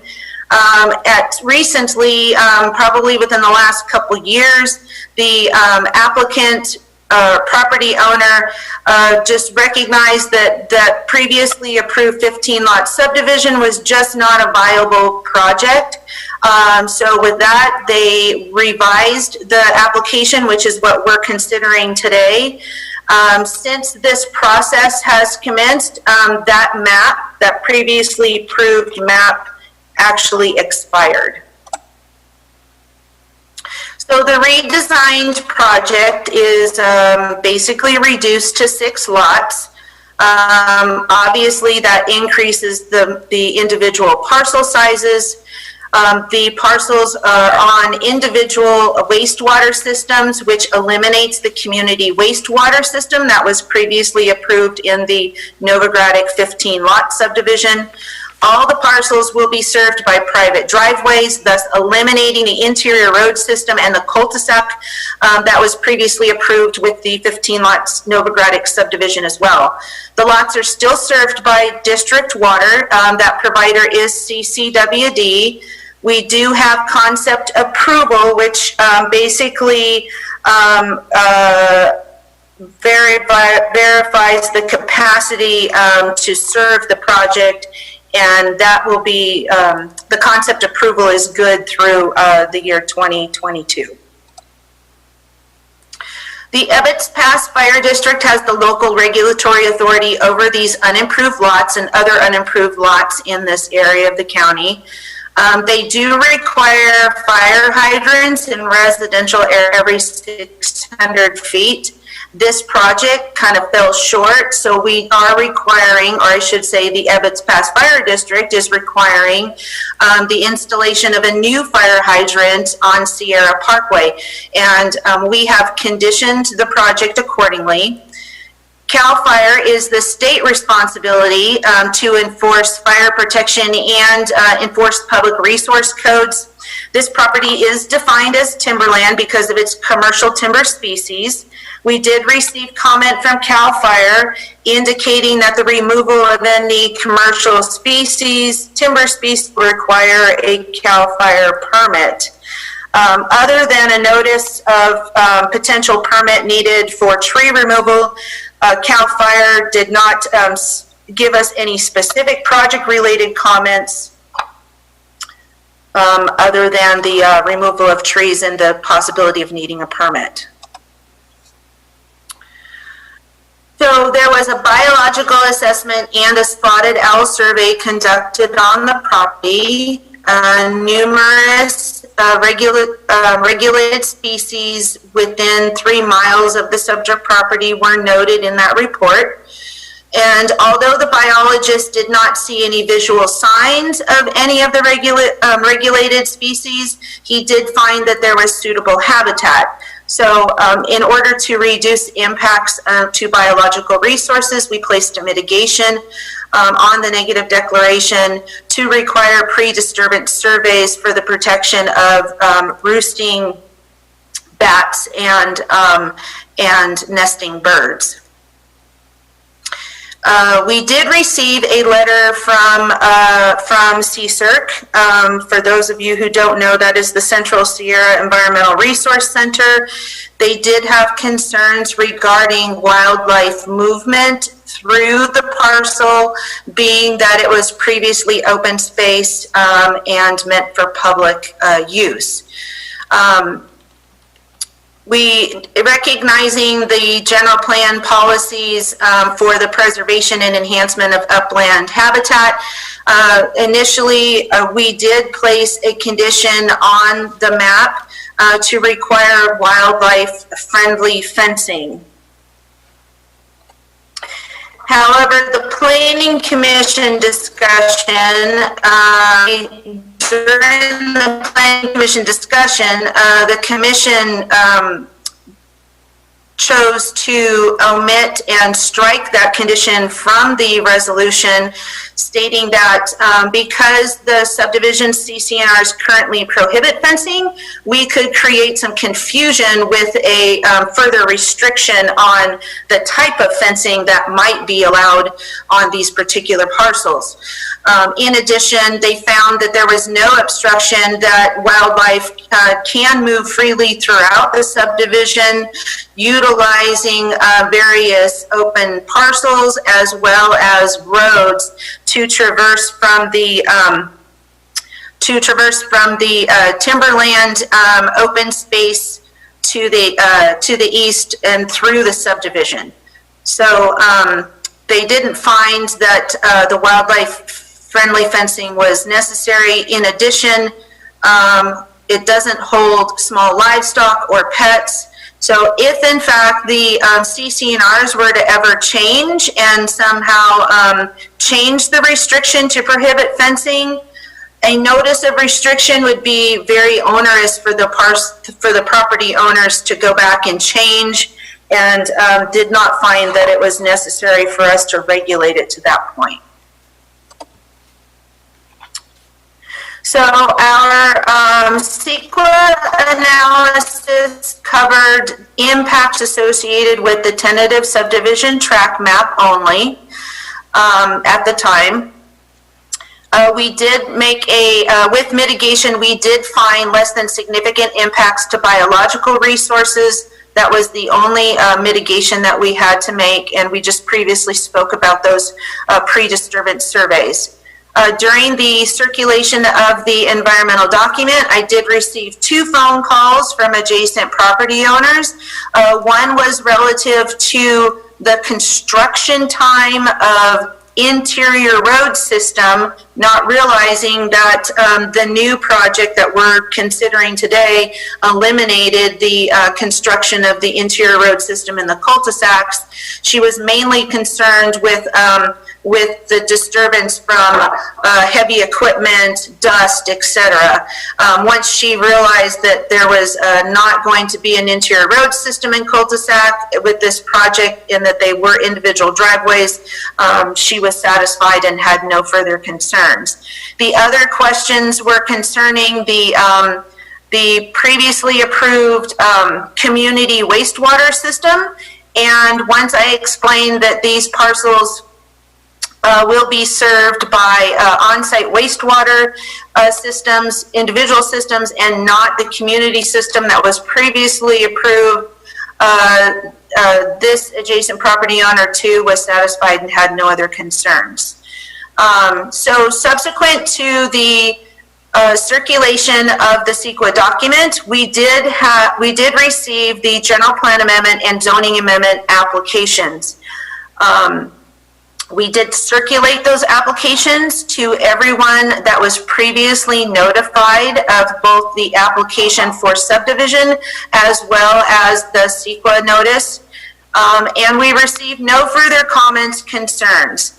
Being that there are no physical changes as a result of the general plan and the zoning amendment, really the impacts associated with the project are those impacts that would be imposed by the subdivision map. And we didn't find that there were any additional or over and beyond relative to the general plan and zoning amendment. So we felt that there was no need to recirculate that CEQA document, and our finding was a mitigated negative declaration. So in conclusion, we feel that we have addressed all comments and concerns, all agency comments and concerns. Project is conditioned to meet applicable requirements of the municipal code. We find it's consistent with the general plan, Title 16, as well as Title 17 zoning.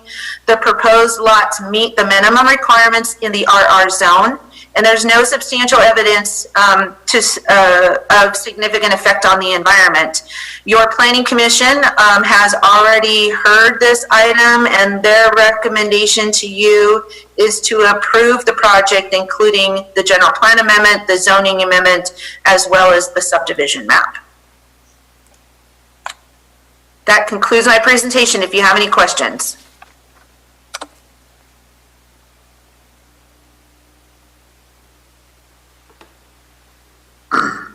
Thank you, Ms. Cathan. Marita, this is in your district. I'll give you the opportunity to comment first, and then we'll move on to public comment and work it from there. I've been involved with this since it first started years ago, and Ms. Cathan did a really good job of explaining it. I will be making a modification on one of the items when it comes time to vote. Thank you. At this time, is there any other board members that would like to make any comments right now? Shall we give the property owners the opportunity to comment if they are present?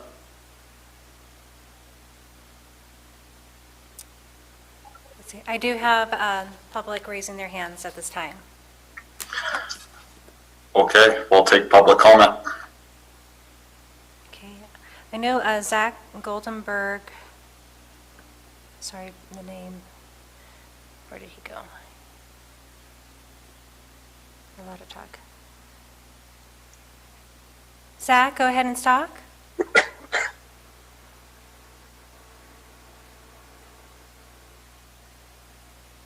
Mr. Goldenberg?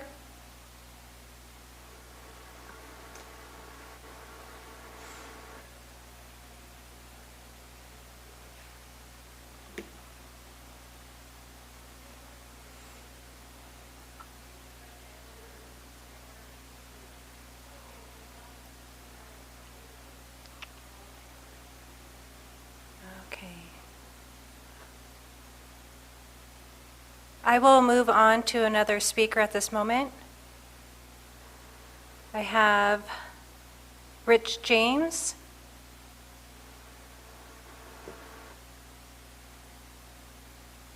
Mr. James? Hi. Yes, can everyone hear me okay? Yes. Hi, my name's Rich James. I'm the project surveyor for this project, and I'm just here to kind of hopefully answer any questions that the supervisors or members of the public may have pertaining to this project.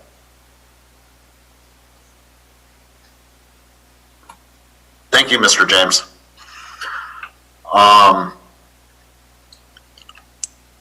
We'll go ahead and let any public comment finish up prior to moving on. And then Mr. James, if you could hold on, maybe there can be some questions answered if needed during deliberation. That sounds good. Okay.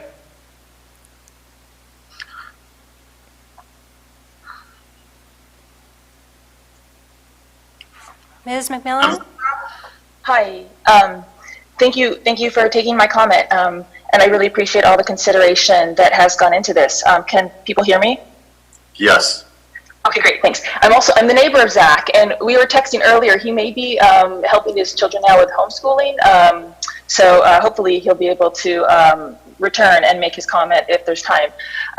So as one of the new neighbors that's kitty corner to one of the proposed parcels, as new neighbors, we're really late to this process, so I'm sorry that we didn't get more informed earlier. I guess I just have some lack of clarity in regard to what may be going on with the on-site sewage. I realize there's a lot of on-site sewage in this neighborhood, so I'm not so concerned, but it's just I'm not very clear on it. But mostly I just kind of request that, it is a fence-free area, as already mentioned, and just would love to have the preservation of as many trees as possible to keep as much preservation of nature as possible in the consideration moving forward. And then finally, I know one of the board members mentioned that she would make a modification. I don't know if it's appropriate to ask now, but I'm just curious if that modification would be like substantial in nature, if it's something that could be discussed earlier, or if that's not appropriate. Those are all my questions. Yeah, we can talk about that. So first of all, relative to on-site septic systems, previously in the previous approved map, there were 3 lots that were devoted to what they considered to be a community system, and that has been eliminated. And the on-site wastewater systems are the same as they are everywhere else in the subdivision, in that an individual system will be installed to handle the wastewater needs of each residence as they're built. And regarding preservation of trees, they have gone through with an exemption permit, I believe, and removed some of the trees, but those were beetle trees, trees that needed to be removed. Now, with this project opposed to the last project, I think you'll probably find that there's going to be fewer trees removed because they're not required to put in the road system that they were previously required to do. So the reduction of this, I think you're going to find more trees left, less of an impact in that respect. And the change that Marita was talking about was it was an oversight on my part when putting together the resolution for the subdivision. The tentative subdivision map resolution should have also included the language in the title, the language to approve or adopt the mitigated negative declaration. So we included the findings in all three, both resolutions and the ordinance. The language is all there. It was in the recommendation, but it was my oversight in putting together the electronic packet itself, and I just overlooked the language that needed to be in the title of the resolution. And unless there's something else, Marita, okay, that was all that we had discovered. Okay, got it. Thanks so much, Gina. You're welcome. Yeah, and that all sounds great to me. Just one final follow-up is sadly we are also facing a lot of like cedar borer issues. We're having to remove a lot of trees and doing our best to treat the ones that are still viable. And I could just imagine in a project like this with what seems to be an infestation in our area, the removal of both healthy trees for the development as required for the development, as well as the cedar borer trees could result in a loss of a lot of trees. And I don't know what's possible, but if there could be some sort of request that as many of the healthy trees are preserved, taking into account that a lot of unhealthy trees will need to be removed, that would be fantastic.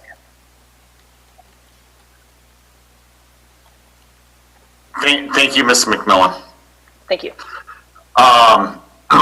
I see here that Mr. Goldenberg said he was muted and is able to talk now. Are we able to unmute Mr. Goldenberg and get him up for public comment? Yes, Chair Stopper. Thank you, everyone. Can you hear me? Yes, sir. Wonderful. So I've been a property owner and am adjacent to this development since 1979 and seen all the different reiterations. The great concern for me is kind of, the fire risk to the entire Big Trees Village up here. They've done a really, really poor job over the past 15 years keeping this property clean. And finally, in the last couple of weeks, when development was moving forward, they started cleaning up all the fallen dead trees. The fire hydrant issue of putting them on Sierra Parkway doesn't resolve more residents being put in from a fire hazard standpoint, and that these driveways are going to have to be significantly longer than 600 feet to get to the 15-acre spread of 6 developed properties. So we're eliminating the road system, which is actually increasing the fire hazards here, because getting the fire department in to protect these homes if there is an issue, which my property backs right up to, is not going to be as the development actually puts out there. So that's one great concern. And the other is just the environmental impact. The wildlife that comes through this green belt is significant. And in the past 6 months, you know, I looked at the report. It's really about the different birds and the nesting. It's not about the actual four-legged animals that are very prevalent here. And so we've had bears, we've had coyotes, mountain lions, and foxes pretty much on a weekly basis. And that's going to go away. Maybe that's a good thing. I don't know. I don't feel it is, but just wanted to voice my opinions. Thank you. Thank you, sir. Is there any other public comments? Chair Stopper, it seems we have one more. Thank you. My name is Mark Donnelly. I'm Bob Polakov's wife. And the question I have regards to traffic. I don't know if any of you have noticed the increase in traffic since now the neighborhood has opened up to flatlanders who are now moving up here because they can work up here. Traffic has been really, really difficult. Number one, has anyone looked at the traffic impact? And number two, has anyone looked at the impact on emergency services? Are emergency services able to access these properties? And that's my question. Yeah, so the answer is yes. All of those, everything was evaluated and analyzed in the environmental document that is along with this packet. Numerous times the applications as well as the environmental document were circulated to your local fire district as well as CAL FIRE, and none of the, neither one of those agencies had any direct concerns or direct responses relative to meeting those needs to access the parcels via a driveway system. As a matter of fact, we had forwarded the driveway actual map to the fire district, and they didn't have any concerns about it at all. So there doesn't appear to be any concern with them being able to respond in the need of a fire or other 911 calls. And traffic generation, we found less than significant with the addition. We have to remember that although we say 6 lots, there basically there's already 3 legal parcels. So we are basically taking 3 legal parcels and dividing them in half. So there's just, it sounds like a lot 6, but when you start with 3 legal parcels and you break it down, it's really not that much of an impact associated with additional traffic. Okay, I understand that. Has anyone considered, I hate to say this, stoplights? I mean, it is almost impossible to get on Route 4. Except, you know, maybe on a Tuesday morning. Caltrans was provided the application as well as the environmental document, and they came back twice with no concerns, no comments. And is that recent? Because what we're seeing right now is a very recent influx of new neighbors. A recent influx. That's general, that's a different area. Yeah, so during the time frame of this process, they were notified. And they had an opportunity to request anything, whether they felt it was a traffic study that was needed, that may result in some sort of off-site improvements. They did not feel that this project warranted the need for any other improvements or any further analysis of traffic impacts. What year was this done? This 2020. Okay. That's 2 years ago. No, 2020. No, last year. Oh, okay. They got notice of the initial application for subdivision. They got notice of the general plan amendment and zoning amendment application. They got notice of the environmental document as well as notice of both public hearings. So they've been notified upwards of 5 times. Okay, you've answered my question. I appreciate that. Thank you. Thank you, Ms. Polikoff. Are there any other public comments? Let's see, I just have Mr. Kemmer that is on here. I think I'm unmuted now. Can you hear me? Yes. Yes. Thanks for taking my question or comment. First, just a thank you to Gina over the weekend for responding to my emails. I know that's not necessarily part of her job, but she did it, so thank you. And I'm at 2598. I'm a property owner. I join one of, I guess, two of the new lots that are being proposed. I'm also on the board of the HOA up here. I guess it was Zach Goldenberg who mentioned the fire hydrant and just how to combat a fire if it was to happen on one of these interior kind of long driveway properties. I don't know if there's anything, and maybe this isn't the appropriate time to ask the question, but I just don't know. Certainly from a fire hydrant at the street, that would be very, very challenging for firefighters. I don't know if their approval of this and lack of concern is due to maybe requirements around building for having something on site closer to the homes if and when they are built.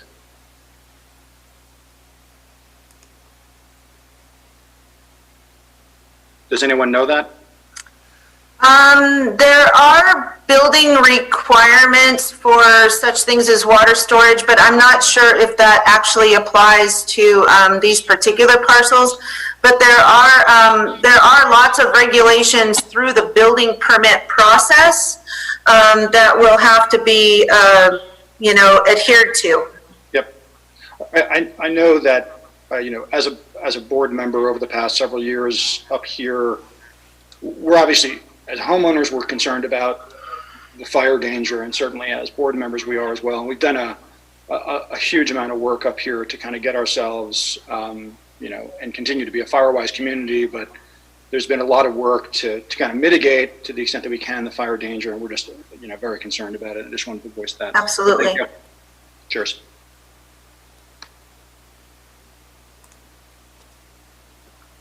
Thank you, sir. Does that sum up our public comment? I have Mr. James with his hand raised again, so we'll check with We will only give one round of comment during these. Looks like you took his hand down now. Thank you. Mr. James is the applicant's agent. Thank you. Yeah. Ms. Bonsoy, did you want to ask a question? Hi, can you hear me? Yes. Hi, I'm also a property owner off of Shoshone. We were just wondering, is that map going to stay the same in those weird, irregular shapes, or are they going to be for the property? I know a lot of the property owners on Shoshone, we would love to just keep it the same. So if we have the opportunity to collaborate and buy those together or buy them separately, we would like to keep those lots natural as possible and not have them build anything on there. So that would be great for us to be able to have the opportunity to do that first. Do you know if that map is going to change, or are those going to just stay the same in those weird irregular formations? Because if we want to have a neighbor next to us, we want to buy that straight out from behind us. It's in a weird shape. It's not in a fashion where if you're a neighbor, you're going to have a couple neighbors either going with you, or you're just going to have to buy it and it's going to be along the back of their whole property. Yeah, so the map, the vesting tentative parcel map that you see is the map that the board is considering. And so certainly within substantial conformance, slight variations to the map might be found acceptable during recordation time, but generally speaking, it will be this map that is approved. If approved, it'll be this map that is recorded. Okay, thank you.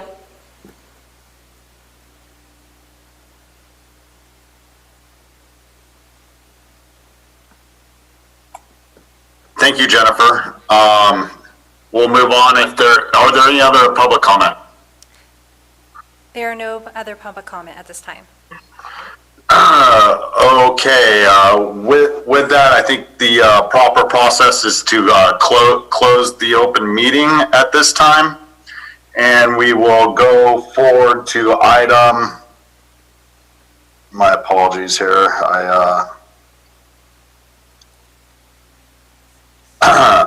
Item 23, and we will deliberate at this time on item 23.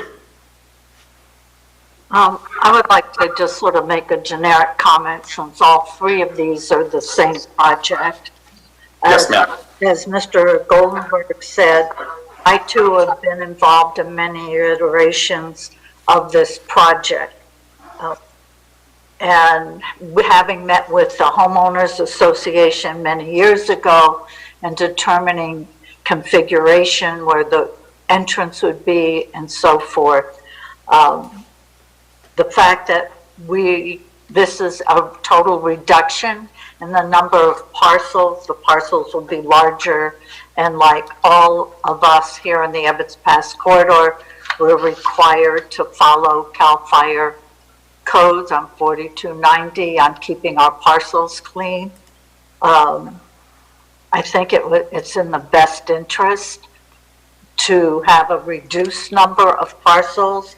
I know the driveway standards for, again, mostly in the Ebbets Pass corridor has changed significantly, and whoever buys to build parcels will have to follow those driveway standards, so there will be public safety access. I support these projects, this project, in that I think it has a reduced impact on the community. And if, as Ms. Catherine said, there could be some minor changes to boundary lines when it is recorded, and of course adjacent property owners, I guess, would have the option if they choose to purchase a parcel. So I would like to move on item 23, approving the general plan amendment from residential low density to rural residential for Sierra Parkway properties. Thank you, Ms. Calloway. I just want to make it clear that I had closed the hearing on those three items, and I appreciate you doing that. I'm going to give any other board members opportunity to deliberate, and then we'll move forward with the motion, Ms. Calloway.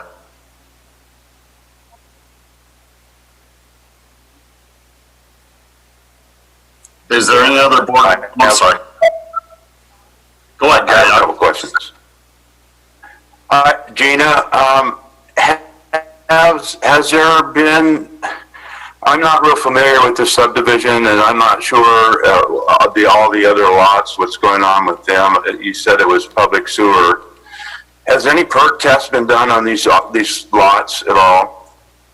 Not to my knowledge, at least it wasn't a requirement of this application. So, okay, so we don't know. You mentioned that they were on public sewer.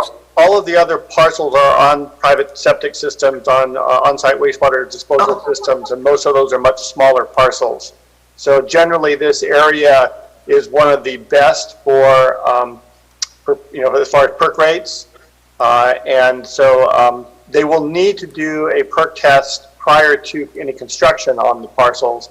But based on the parcel size and soil types in this area, the on-site wastewater Division of Environmental Management didn't feel that perk tests were necessary at this time. Okay, that's the only question I had, is were we creating lots that weren't going to be buildable because of perks? But if it's a good area, then that's fine with me. Thank you, Gary. Are there any other comments from the board? Okay, not hearing any other comments from the board, I would also, thank you for bringing up the perk rates, Gary. A lot of times people will subdivide an area, and then, when the time comes for a buildable lot and they do their perk rates, we find out later on that some of those lots aren't buildable, even though they had already divided them. So good question, and thank you for bringing it up. With that, I will go are we able to take all of these three items together on a vote? Ms. Edwards? You could, if there was a motion for all three. I believe that Supervisor Callaway made a motion on number 23 at this point. Okay, go ahead, Ms. Callaway. I read number 23. I can take 24 and then my modification to 25. On 24, it'll be an ordinance approving the zoning amendment of 3 parcels from single-family residential to rural residential, and authorize the county to publish property descriptions and map of the property. Excuse me. On item 25, a resolution approving 2019-052 tentative subdivision track map to divide 15.2 acres into 6 residential parcels and adopt a mitigated negative declaration for Sierra Parkway properties. I'd like to move on all 3 with number 25 as amended. Thank you, Ms. Callaway. Do we have a second per stated as Supervisor Callaway has said? I'll second. Thank you, Mr. Toffanelli. A second from Mr. Toffanelli. I'm going to go ahead and do roll call. District 1. Yes. District 2. District 2, aye. District 3. Yes. District 4. Yes. And District 5 is a yes. Thank you all. So that concludes items 23, 24, and 25. I would like at this time, if they're prepared for planning to present or make a presentation on the zoning ordinance update. Yes, we just need to bring in our consultant, Martha Miller. I think she's on as a observer right now. We just need to bring her in as a participant.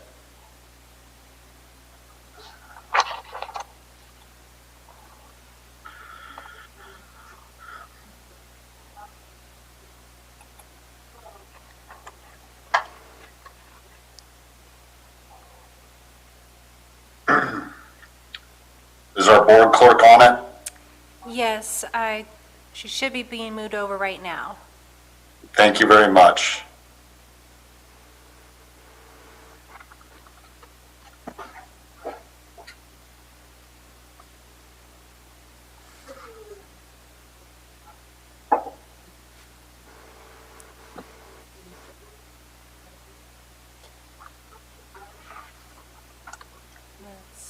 I apologize for the delay.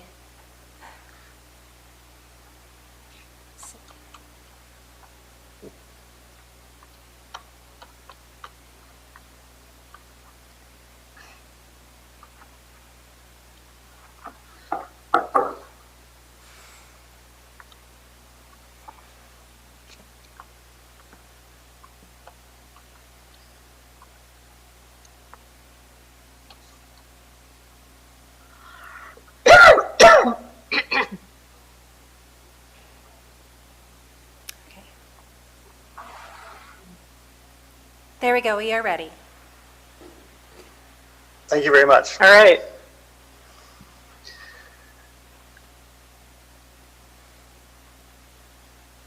Mr. Chair, do you need to call the item?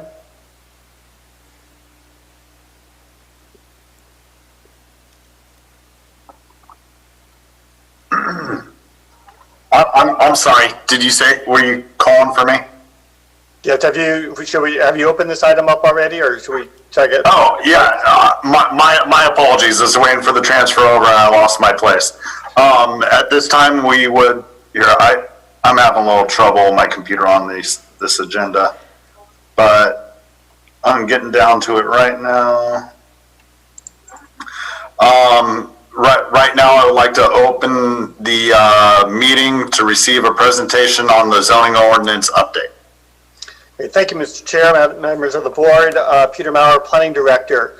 As we've discussed previously, we are in the process of updating the county zoning ordinance, the comprehensive rewrite of the code. It's been a patchwork of amendments dating back for several decades, and we hired our consultant, Miller Planning Associates, earlier or later last year. Just would like to introduce Martha Miller to you and turn it over to her to make a presentation on where we're at so far in this process and how we'll be moving forward over the next year and a half or so. With that, Martha, take it away. Great, thanks. And I'm going to share my screen, go through presentation. So is my presentation up for everyone? Yes, ma'am. Great. So thank you very much, Chair Stopper and members of the board. I'm Martha Miller with Miller Planning Associates, the lead consultant on the project, and working very closely with Peter, Gina, and the rest of the staff on this update. I have a short presentation today where I'll give an introduction to the project, a brief introduction to zoning, summarize our kind of initial findings and assessment, what we see in your code so far, which was presented in the code analysis memo, and give an overview of that, but then leave time for discussion. So to hear from you, from your perspective, what your thoughts are for the code update and what we should pay attention to in moving forward. So it is a comprehensive update to your zoning code, which is Title 17 of the Municipal Code, overall to be more user-friendly and implement your general plan. And as Peter said, your current code is quite old, and while it's been amended over time, it hasn't been comprehensively updated. So kind of as a result, there's a lot of things in there that kind of need cleanup. There's some consistency that's been lost, there's some redundancy in there, and just overall there's a lot of improvements that could be made to make it more user-friendly. And also, you updated your general plan in November of 2019, and the zoning is one of the tools to help implement your general plan, and by law it's required to be consistent with your general plan. So this comprehensive update is really kind of pretty timely. Overall, the objectives are to update the zoning code again to implement the general plan and overall be more user-friendly, eliminating some inconsistencies, providing some clarity, creating a transparent and more predictable, consistent process, respond to community concerns, address some of the policies and the initiatives in the general plan about promoting infill, mixed use, and development within community areas, overall standardizing the development review process, and of course being consistent with the applicable state and federal laws that zoning operates within and under.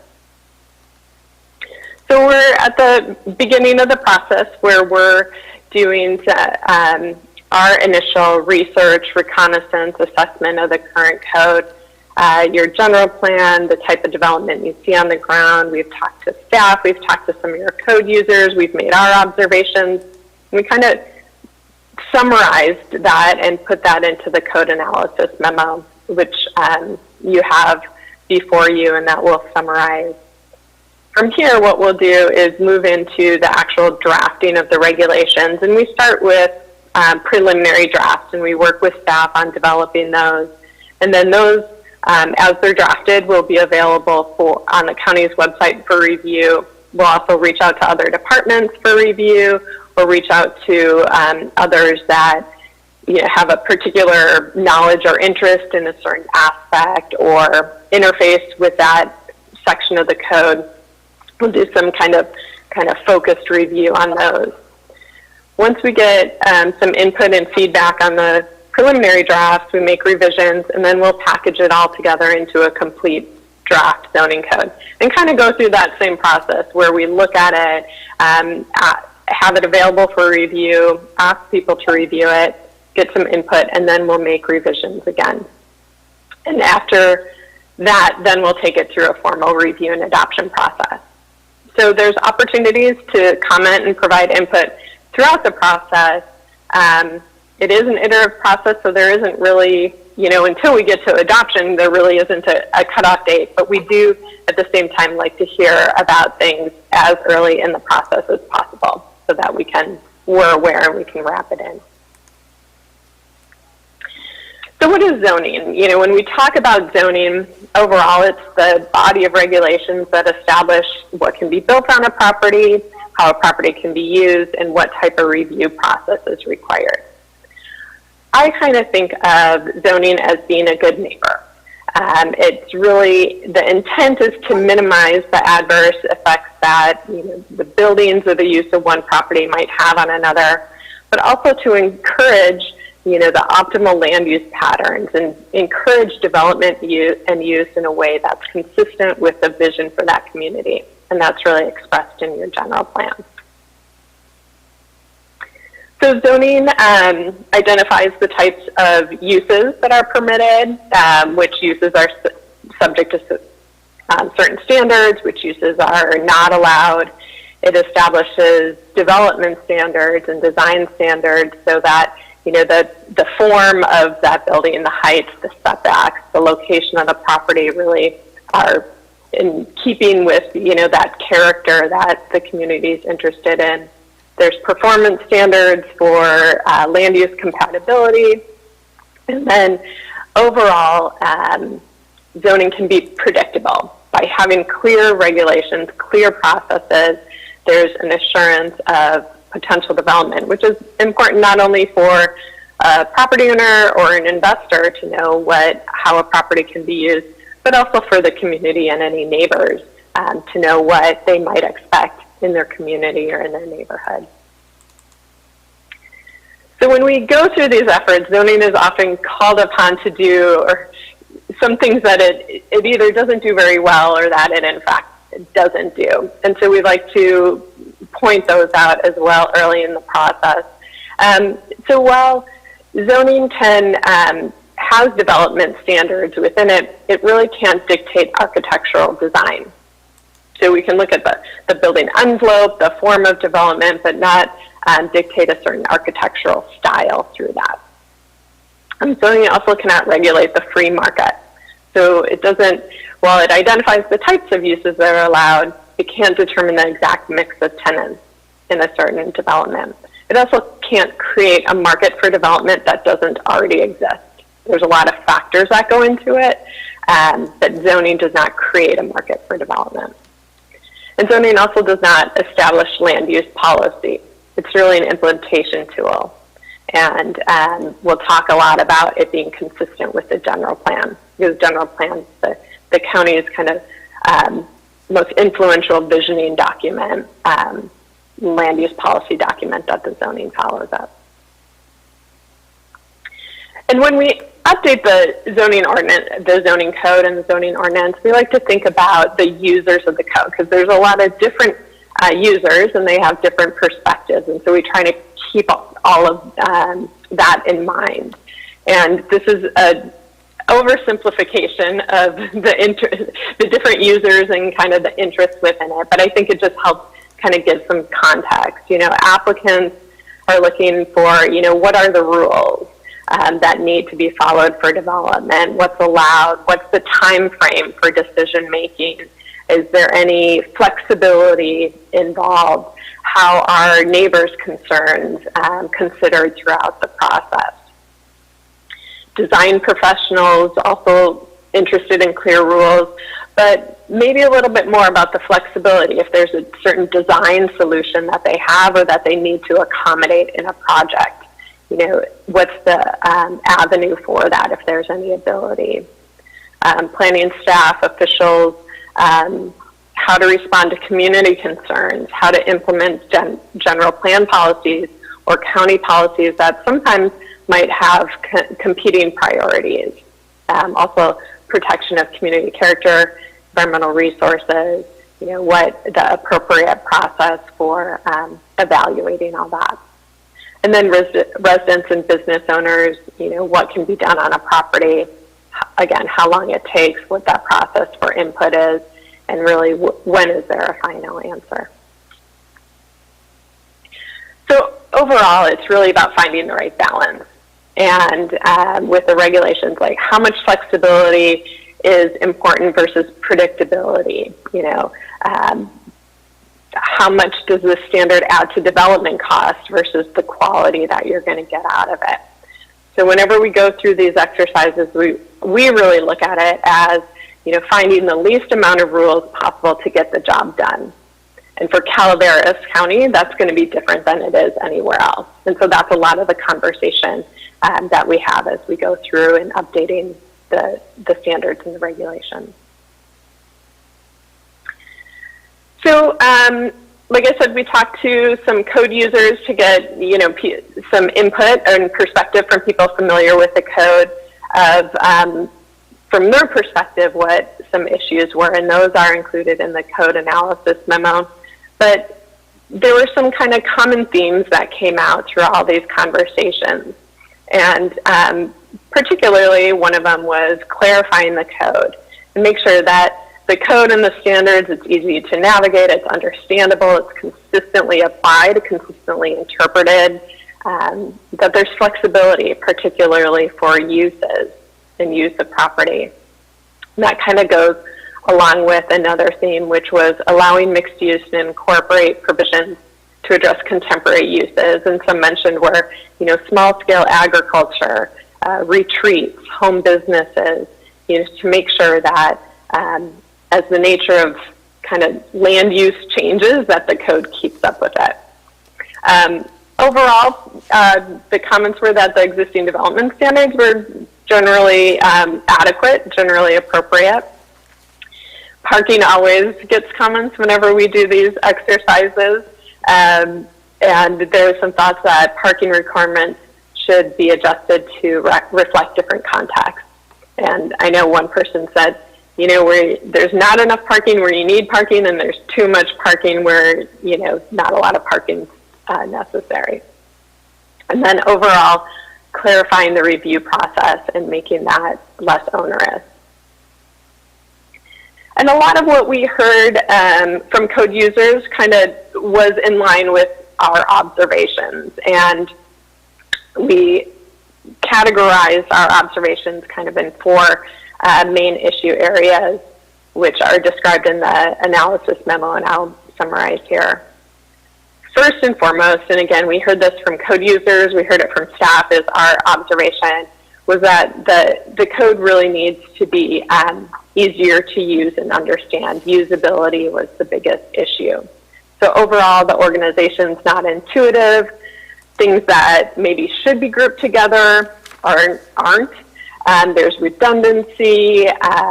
The regulations really aren't clear, and that there's this feeling that you could read every word in the code. You could go through the whole thing, and you still wouldn't really feel like you understood all of the rules that applied or the requirements. There might be something hidden in there that somebody might find out later. So the recommendation is make the code easier to use and understand, have a new organization that really, so people can tell from first looking at the code how a property can be used, how it needs to be built, and what that review process is. And there are some other recommendations for cleanup: simplifying the regulations, providing clear definitions. You have a lot of uses and terms that should be defined and in fact are not. Update language, and then just general appearance to the text, the presentation of the regulations, and graphic illustration as well. The second kind of topic of issues we see with the code is the general plan implementation. And this is not surprising since you have a recent general plan update. And that general plan really sets the vision for the community moving forward.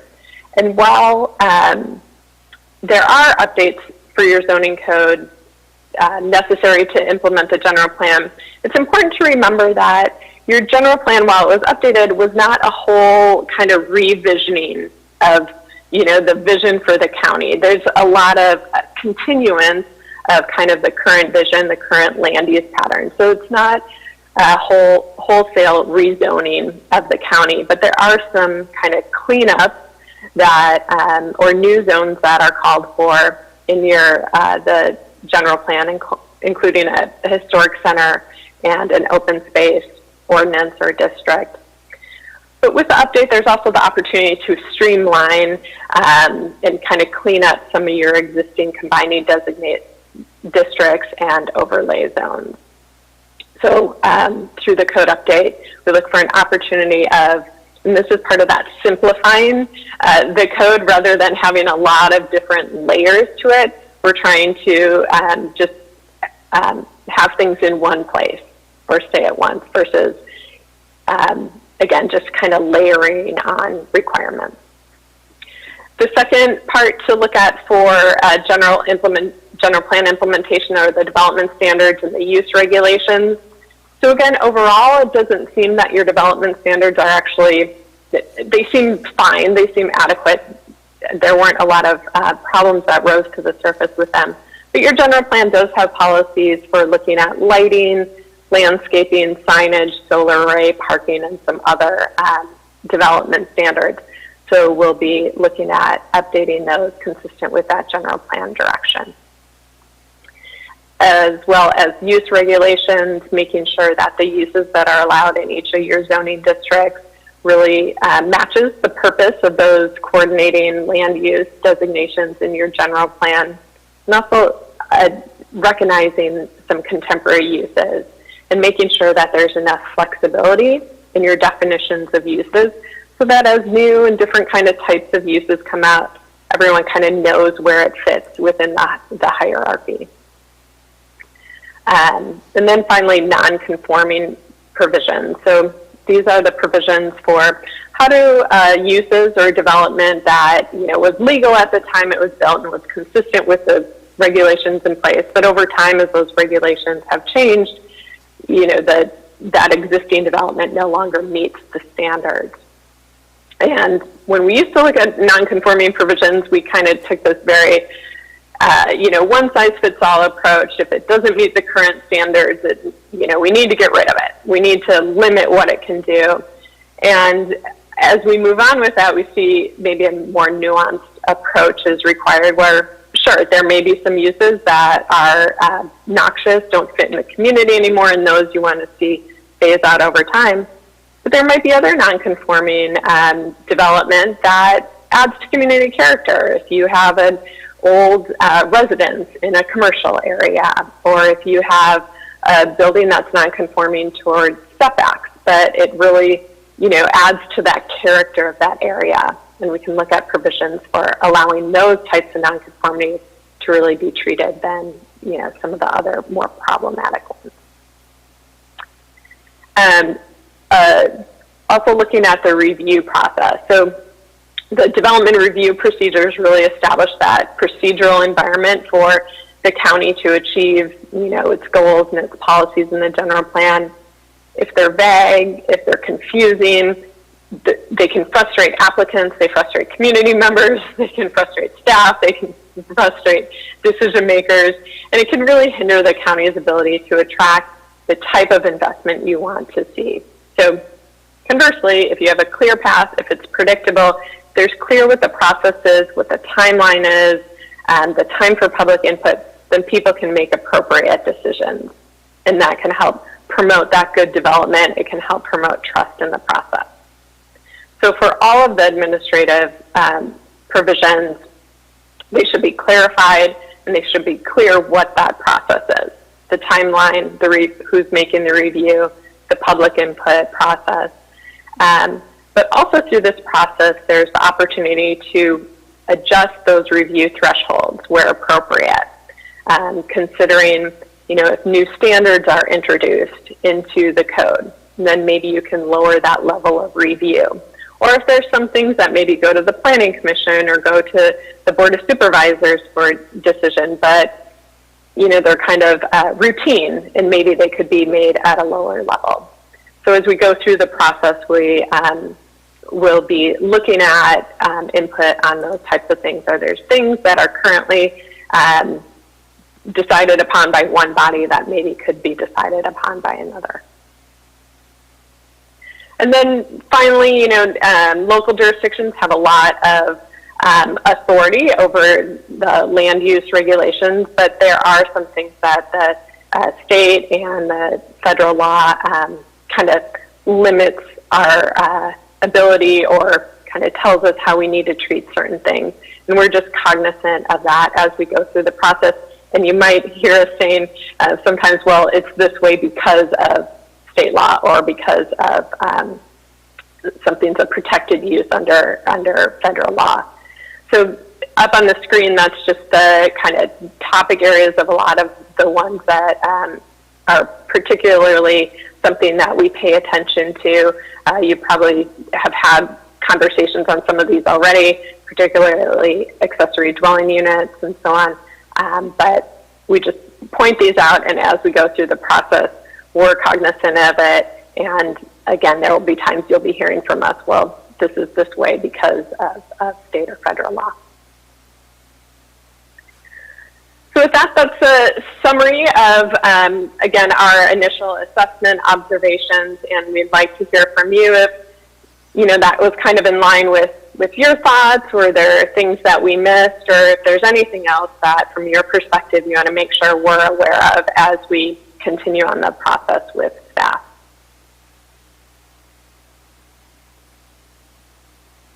Thank you, Ms. Miller. Is there anything else, Peter or Gina, that you would like to bring up? I believe Gina is still on here, so Peter or Gina, you would like to bring up before I bring it back to the board? No, we really don't have anything else. That, again, was just sort of an overview of the process that we're going through. As Martha had indicated, we're early on in the process still, but we're diving deep into the details of writing the ordinance itself. But again, trying to find out, what needs to be fixed, what doesn't need to be fixed. And so just this is an opportunity to get feedback from you. We will be posting the analysis on our department website for the public to read at their leisure. It's informative about some of the current deficiencies of our code and what we need to do and how to move forward with it. I don't have anything else to add, but certainly able to try to answer any questions you might have. Excellent. Thank you, Mr. Moore. Board members, I'll take some opening questions from you prior to going to public comment, and then we will delve more into it at the end of public comment. So is there anybody that would like to speak up? Gary, you have your hand up. Yes, thank you, Chair Stopper. My question is, going through this whole presentation, and thank you for the presentation, but is this process completely rewriting Title 17? We're not going to just go through step by step on Title 17 and each one of them and have the board opportunity to make their comments in each one of those Title 17 divisions? Or are you just simply going to totally rewrite Title 17 and then bring it to it based on other people's observations and other people's comments? I was unclear on what direction you were going to go in when it comes back to this board. It is a comprehensive rewrite, but I think we'll be taking them as bite-sized pieces. So there will be issues that we will need to get policy direction on. And so with those, we'll be going, be coming to the board, for direction on that. But you will be seeing at the end a completely rewritten zoning code, reorganized in a fashion that makes it a little more user-friendly. But there are some issues we will definitely need to get board direction on before we just go out and start writing the code. So it's sort of a yes and no answer to you, Gary. Part of it we will definitely want to come back to you before we get too deep into the weeds on it. But others, I think we have some general direction of what we need to do as the general plan has provided for us. Well, hopefully, certainly, we can clarify a lot of the vagueness and some of the places that we have them that have created major problems for us, and that's my concerns. And when it comes back to us, as you go down through them, through housing and so forth, that we can have our comments before we have a final product that we have adopted. So those are my comments at the time. Yes, we will definitely be doing that. And in fact, if you have, concerns that you want to provide to me, any particular issues that you're concerned about, I welcome that early on in the process. This is a legislative act, so there is some flexibility as far as communication with staff on concerns and issues that you have. So if there's anything that's really burning, we'd rather hear it sooner rather than later so we can address those early on in the process. Acceptable farming practices. Clarification completely on that. Okay. That's just one of them, but that's a major one. Yep. Yeah. Are there any other board questions or statements? Mr. Stopper, you mentioned questions now and then something later. What is it you want us to say now versus later? You know what? You have every opportunity to say everything you want to now. I was just giving everyone the option to say something before public comment or after. Got it. Oh, got it. Okay. Ms. Miller, I thought the analysis was really well done. I appreciate the analysis that was sent, part of our board packet. I did have some questions about some specific areas, but maybe, as Mr. Mauer said, there's something I should send to him. An example would be affordable housing near major transportation hubs. I don't think that's something that exists in a rural county. A major transportation hub for us is a bus stop location, which we have. There's no hubs like you have in the rural areas. The urban areas. So I didn't know if those would be modified for what exists in a rural area, of course, Calaveras. The state law regarding manufactured housing versus CC&Rs. I know we don't enforce CC&Rs, but there's frequently in many of the subdivisions a dichotomy. So is that, or should that be part of the zoning code, since that is an issue that, at least in the Ebbets Pass corridor, has come up fairly frequently. Telecommunications on page 22 of your analysis. It deals with wireless. Is that wireless only or with towers? I don't know. Mr. Mauer, these are things maybe I should just talk offline with you on. Well, no, there's certainly, we can talk about it now, or if you want to get into a more detailed discussion, we can talk about that further. Those were just, happened to be some, and I have more which I won't go into, just some red flag things that I read when I read Ms. Miller's analysis. And those all sort of relate to various state laws that we're working under. Fortunately, the state has sort of recognized that, there are differences between urban areas and rural areas from some of the housing issues. That was something that I've been working on with the state legislature for, the last several years, try to, have them recognize that, one size doesn't fit all. So, we will need to tailor, our code to meet our requirements. We don't have major transportation hubs as defined in state law. So, but we do need to provide our fair share of affordable housing for our community members. As far as, CC&Rs and manufactured housing, we cannot at this county level restrict someone from putting in manufactured housing. But, private development still has the ability to, to restrict or constrain or, dictate the style of housing within a development.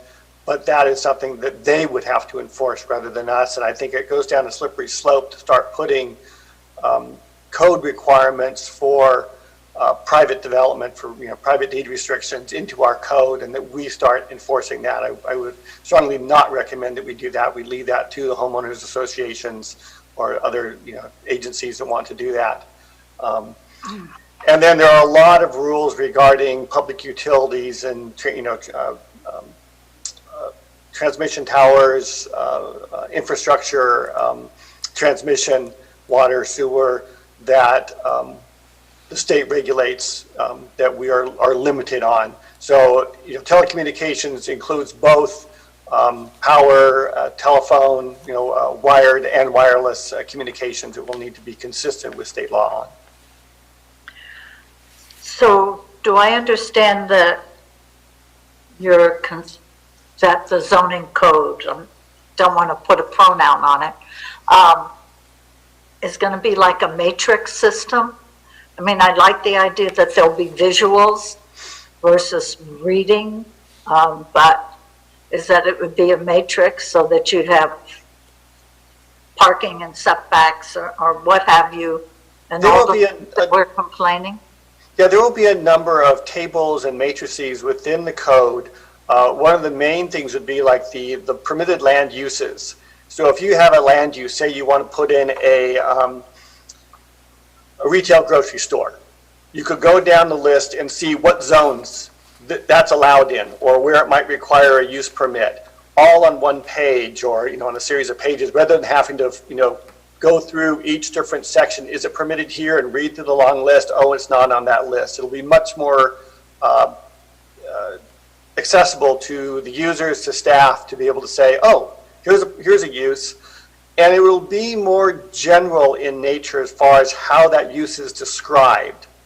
So, we won't be listing things, by each different type of business, but more by how that business fits in the community as far as its type of impact. So if you have retail businesses, we don't really care what type of retail business it is, but it's going to be, a retail store.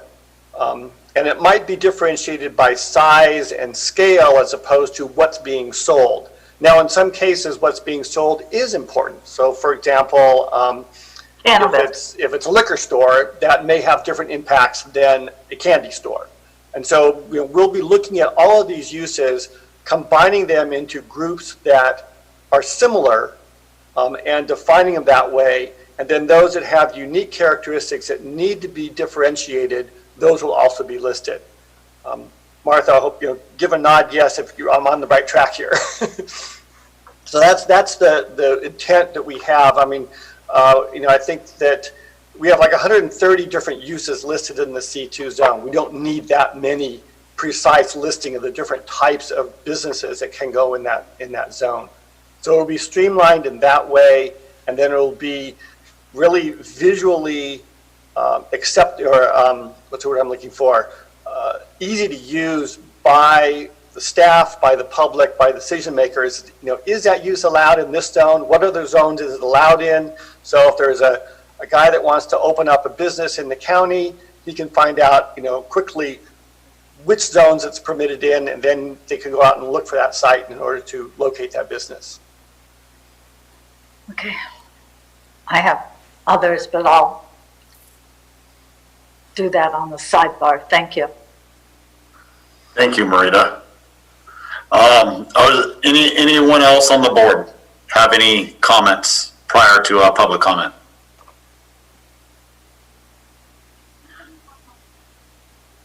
Okay, I'll move on to public comment. Yes, Chair Stopper, we have Gina Gonzalez. Thank you. Hello, Gina. Happy New Year, everybody, and congratulations to the new board members and your positions. I'm very proud to say that I'm looking forward to the 21 year, as I know everybody else is. The question I have on the zoning, if we have a liquor store, I know this is Angels Camp, but a liquor store that previously had zoning as being authorized, and the new zoning comes up and it's not authorized, do they have to apply for a permit to re-license, or how does that work if it was previously okayed and then the new zoning will not allow it? Is that going to happen? So typically with a non-conforming use, there is policies in the general plan that says that those are allowed to continue operation as long as they're, basically within the same use that was there before. Now, as Martha had pointed out earlier, there are some uses that the county may decide that we need to phase those out over time. But for the most part, and the policies of the general plan really say, legally established uses, we want those to be able to continue to operate. No, we would not require them to come in for a special permit typically. The only time that it would be if that use wanted to expand for some reason or modify to some other use. And they typically go through a use permit process to do that. But continued operation of an existing legal non-conforming use would just simply allow me to continue to operate. Thank you. I look forward to this very much, and I will have my eyes on it. Good. Thank you, and Happy New Year, everybody. Thank you, Gina. Any other public comments? No other public comments at this time. Okay, so we'll bring the meeting back to the board. Are there any further comments by the board members?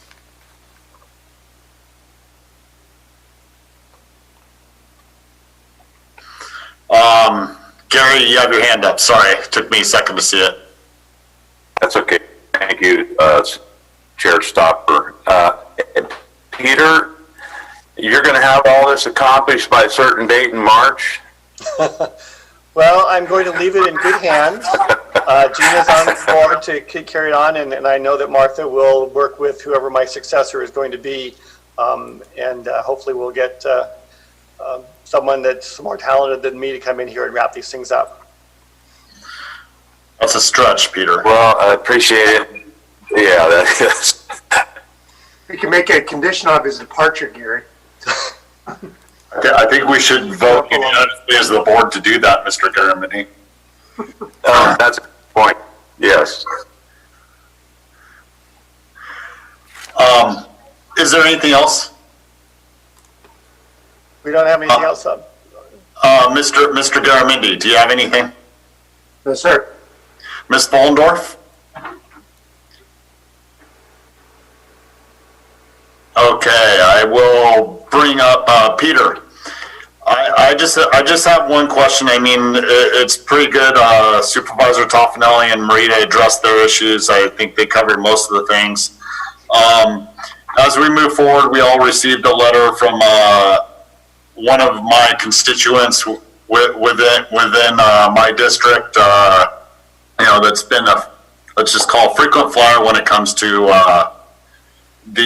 everything. When it comes to the general plan, the open space element. I mean, can we address a little bit of that and how we're going about doing that with this, so that just it's all the facts are out there, Mr. Moore. Well, yes. In fact, I have just submitted an item to discuss the general plan implementation priorities to come up in 2 weeks now. And so that's probably the better time to talk about implementing the general plan outside of the zoning code. We do have a requirement that we've identified to create an open space zone, and I think Ms. Zeller has brought up an issue that we need to be looking at. It needs to be within that list of priorities that we need to be considering in the near future. Very good, Peter. I appreciate it. With that, this is an informational item only. So as long as everyone's good, we'll move on to the next item. Great. Thank you very much. You have a good day, and thank you, Ms. Miller, and thank you, Ms. Catherine. Thank you.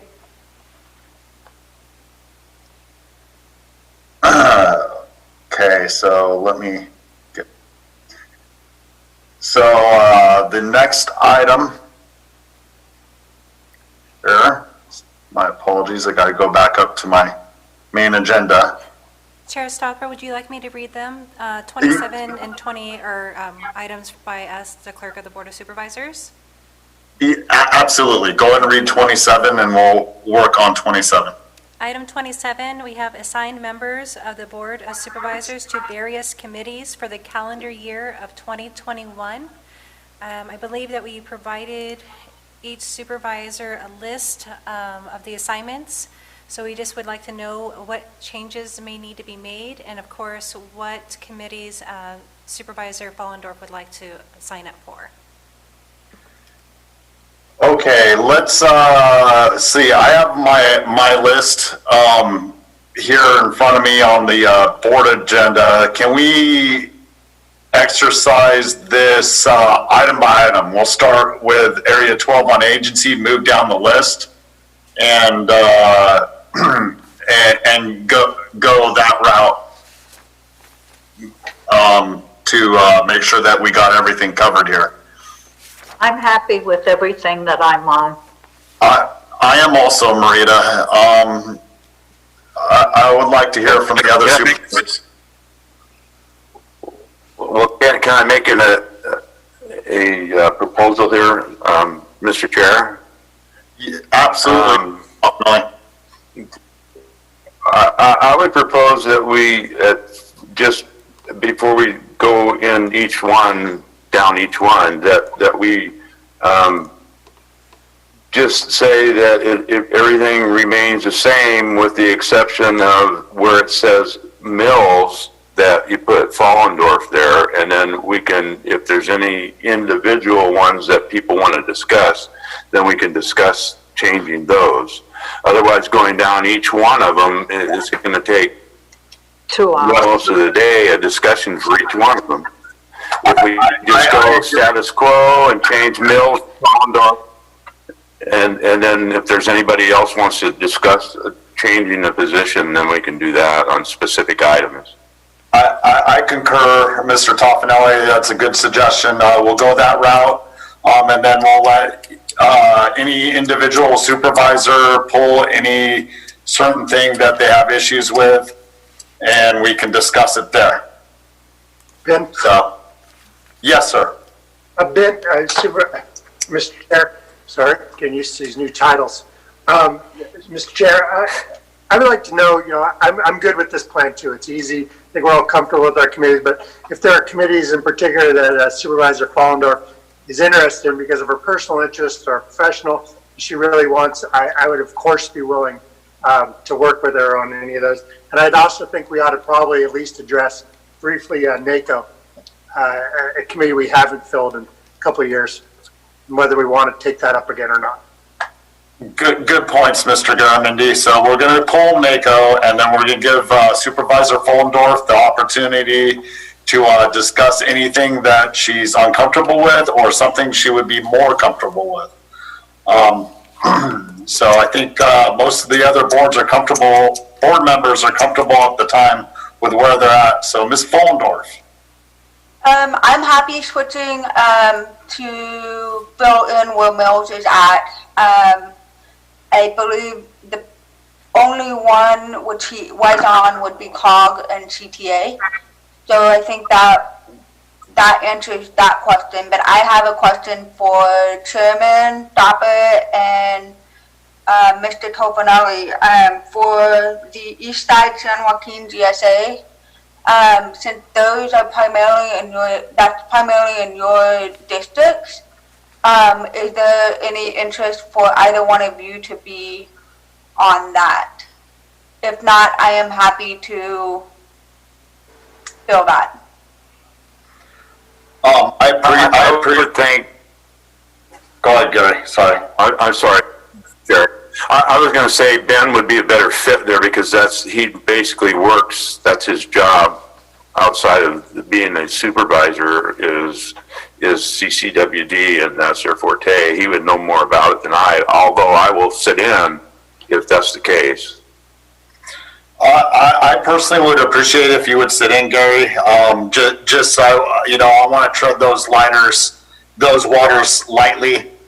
Right now, just because of crossing over with different jobs, I just I don't need to make any waves that don't need to be made in the middle of this.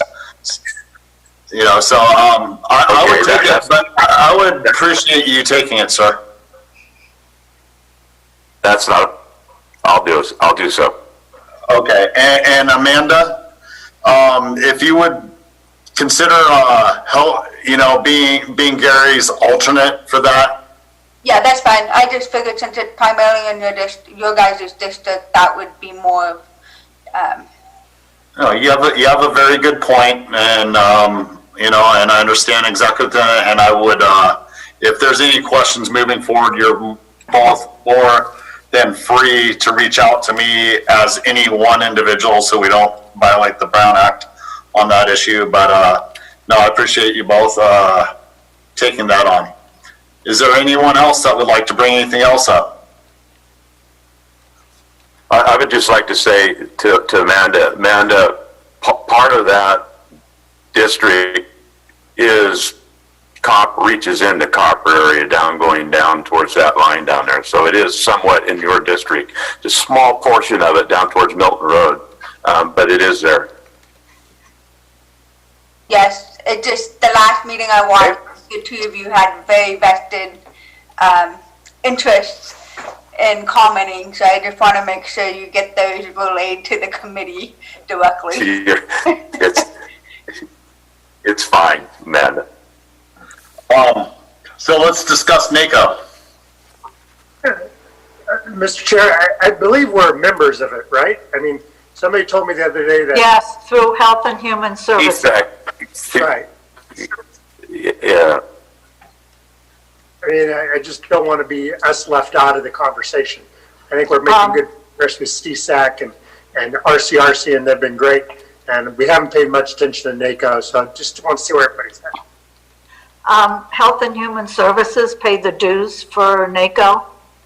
We don't.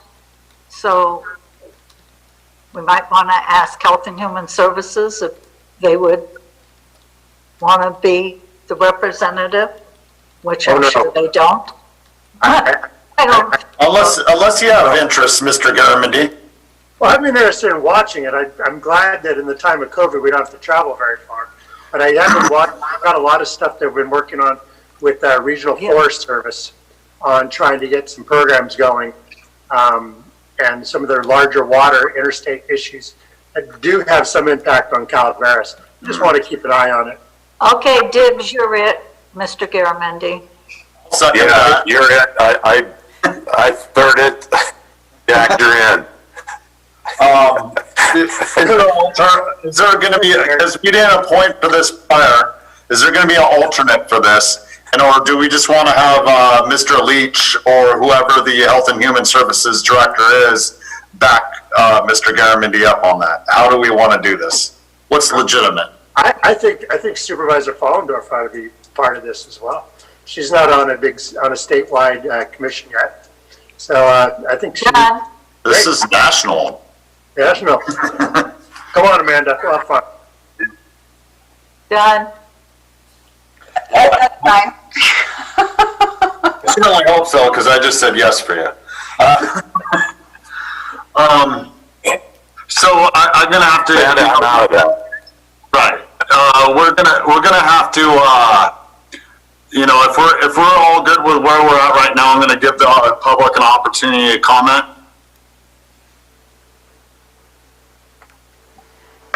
Chair Stopper, I do not see any public comments at this time. All right. Board Clerk, have we taken note on what changes have been made? I mean, they've been very slight, but. Yes, and so I'm just verifying that Supervisor Garamendi will be the board rep for NACO. That's what's proposed. We're going to still have to vote on that. And then the alternate would be Ms. Fullendorf. Okay.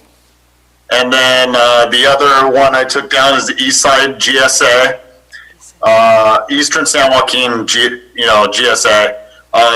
That's the first person would be Mr. Toffanelli, and the alternate would be Ms. Fullendorf.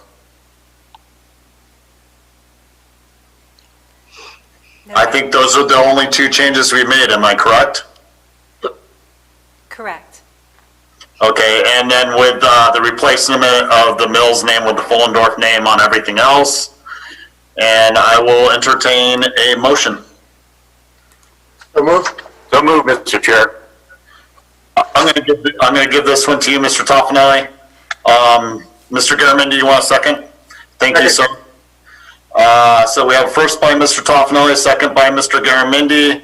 Roll call, District 1. Yes. District 2. Do I? District 3.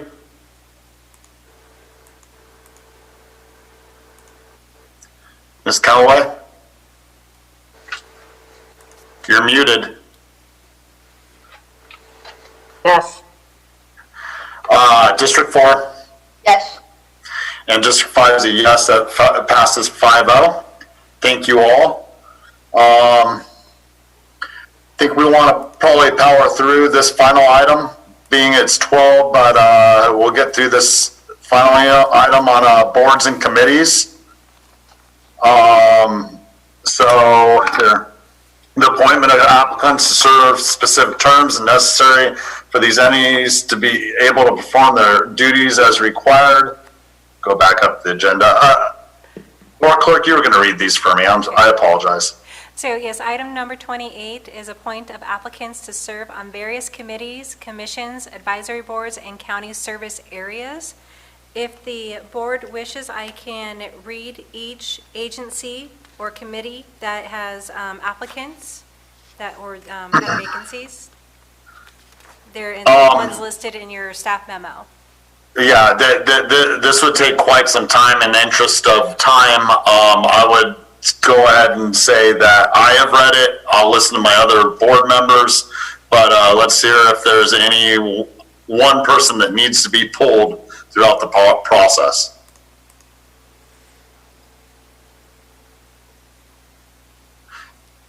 I hear silence from my fellow board members, so I think we would probably are okay with what's being put forward at this time.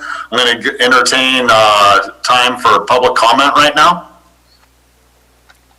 I am not seeing any public comment at this time.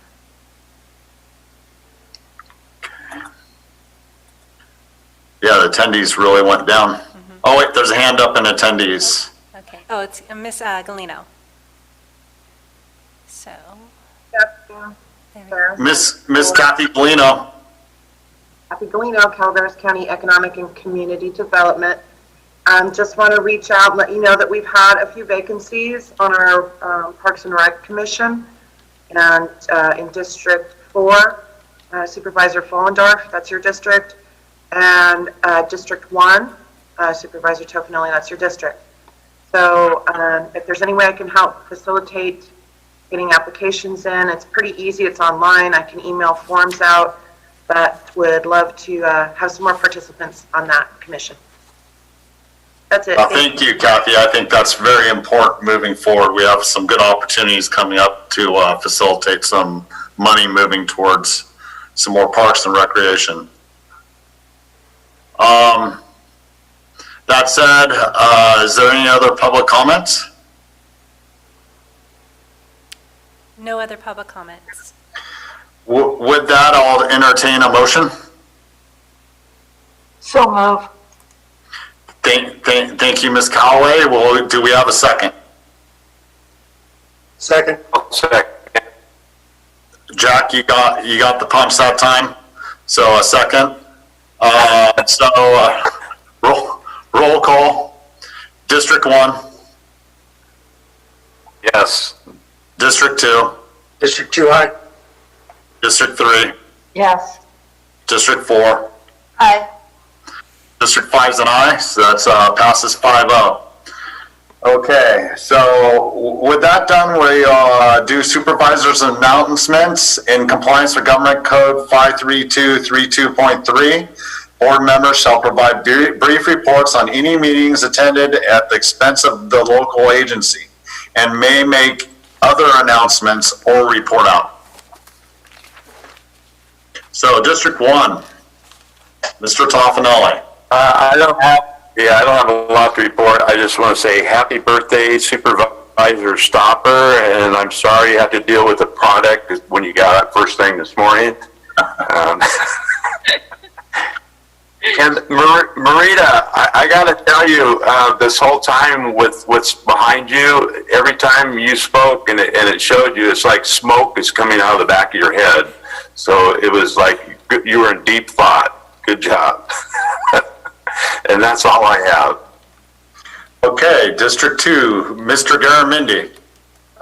Nothing to report, Mr. Chair. Happy birthday, Ben, and welcome aboard, Amanda. Look forward to working with you. Thank you, Jack. And, don't accidentally call me what you do offline, so. That's okay. I did see your mom threw up a congratulations for you too, Ben. You got that. Thank you, sir. District 3, Ms. Calloway. Nothing. Good to see you. District 4, Ms. Fullendorf. Happy birthday, Chair. And I look forward to working with everyone and both board and staff. So thank you for welcoming me aboard. It's good to have you here, Ms. Fullendorf. In District 5, I just want to thank everyone for today. I know, I did call roll call each vote, but just going through other meetings with other people, it just is more clear what each board member votes, and it gives them the opportunity to speak on or why they're voting. It's something that I prefer. If anybody wants to talk to me about that, I'm willing to bend for changes in the future. But at this time, I do think it's the best way to proceed. With that said, Happy New Year. It's good to see everyone. I hope everyone's healthy and safe. And we'll shut the meeting down, but I want to stay on here with everyone for just a second to discuss where we're not discuss, but just say what's next on the health thing, so that we decide whether we're going to do lunch or not. So that's today's meeting. Thank you. We're adjourned.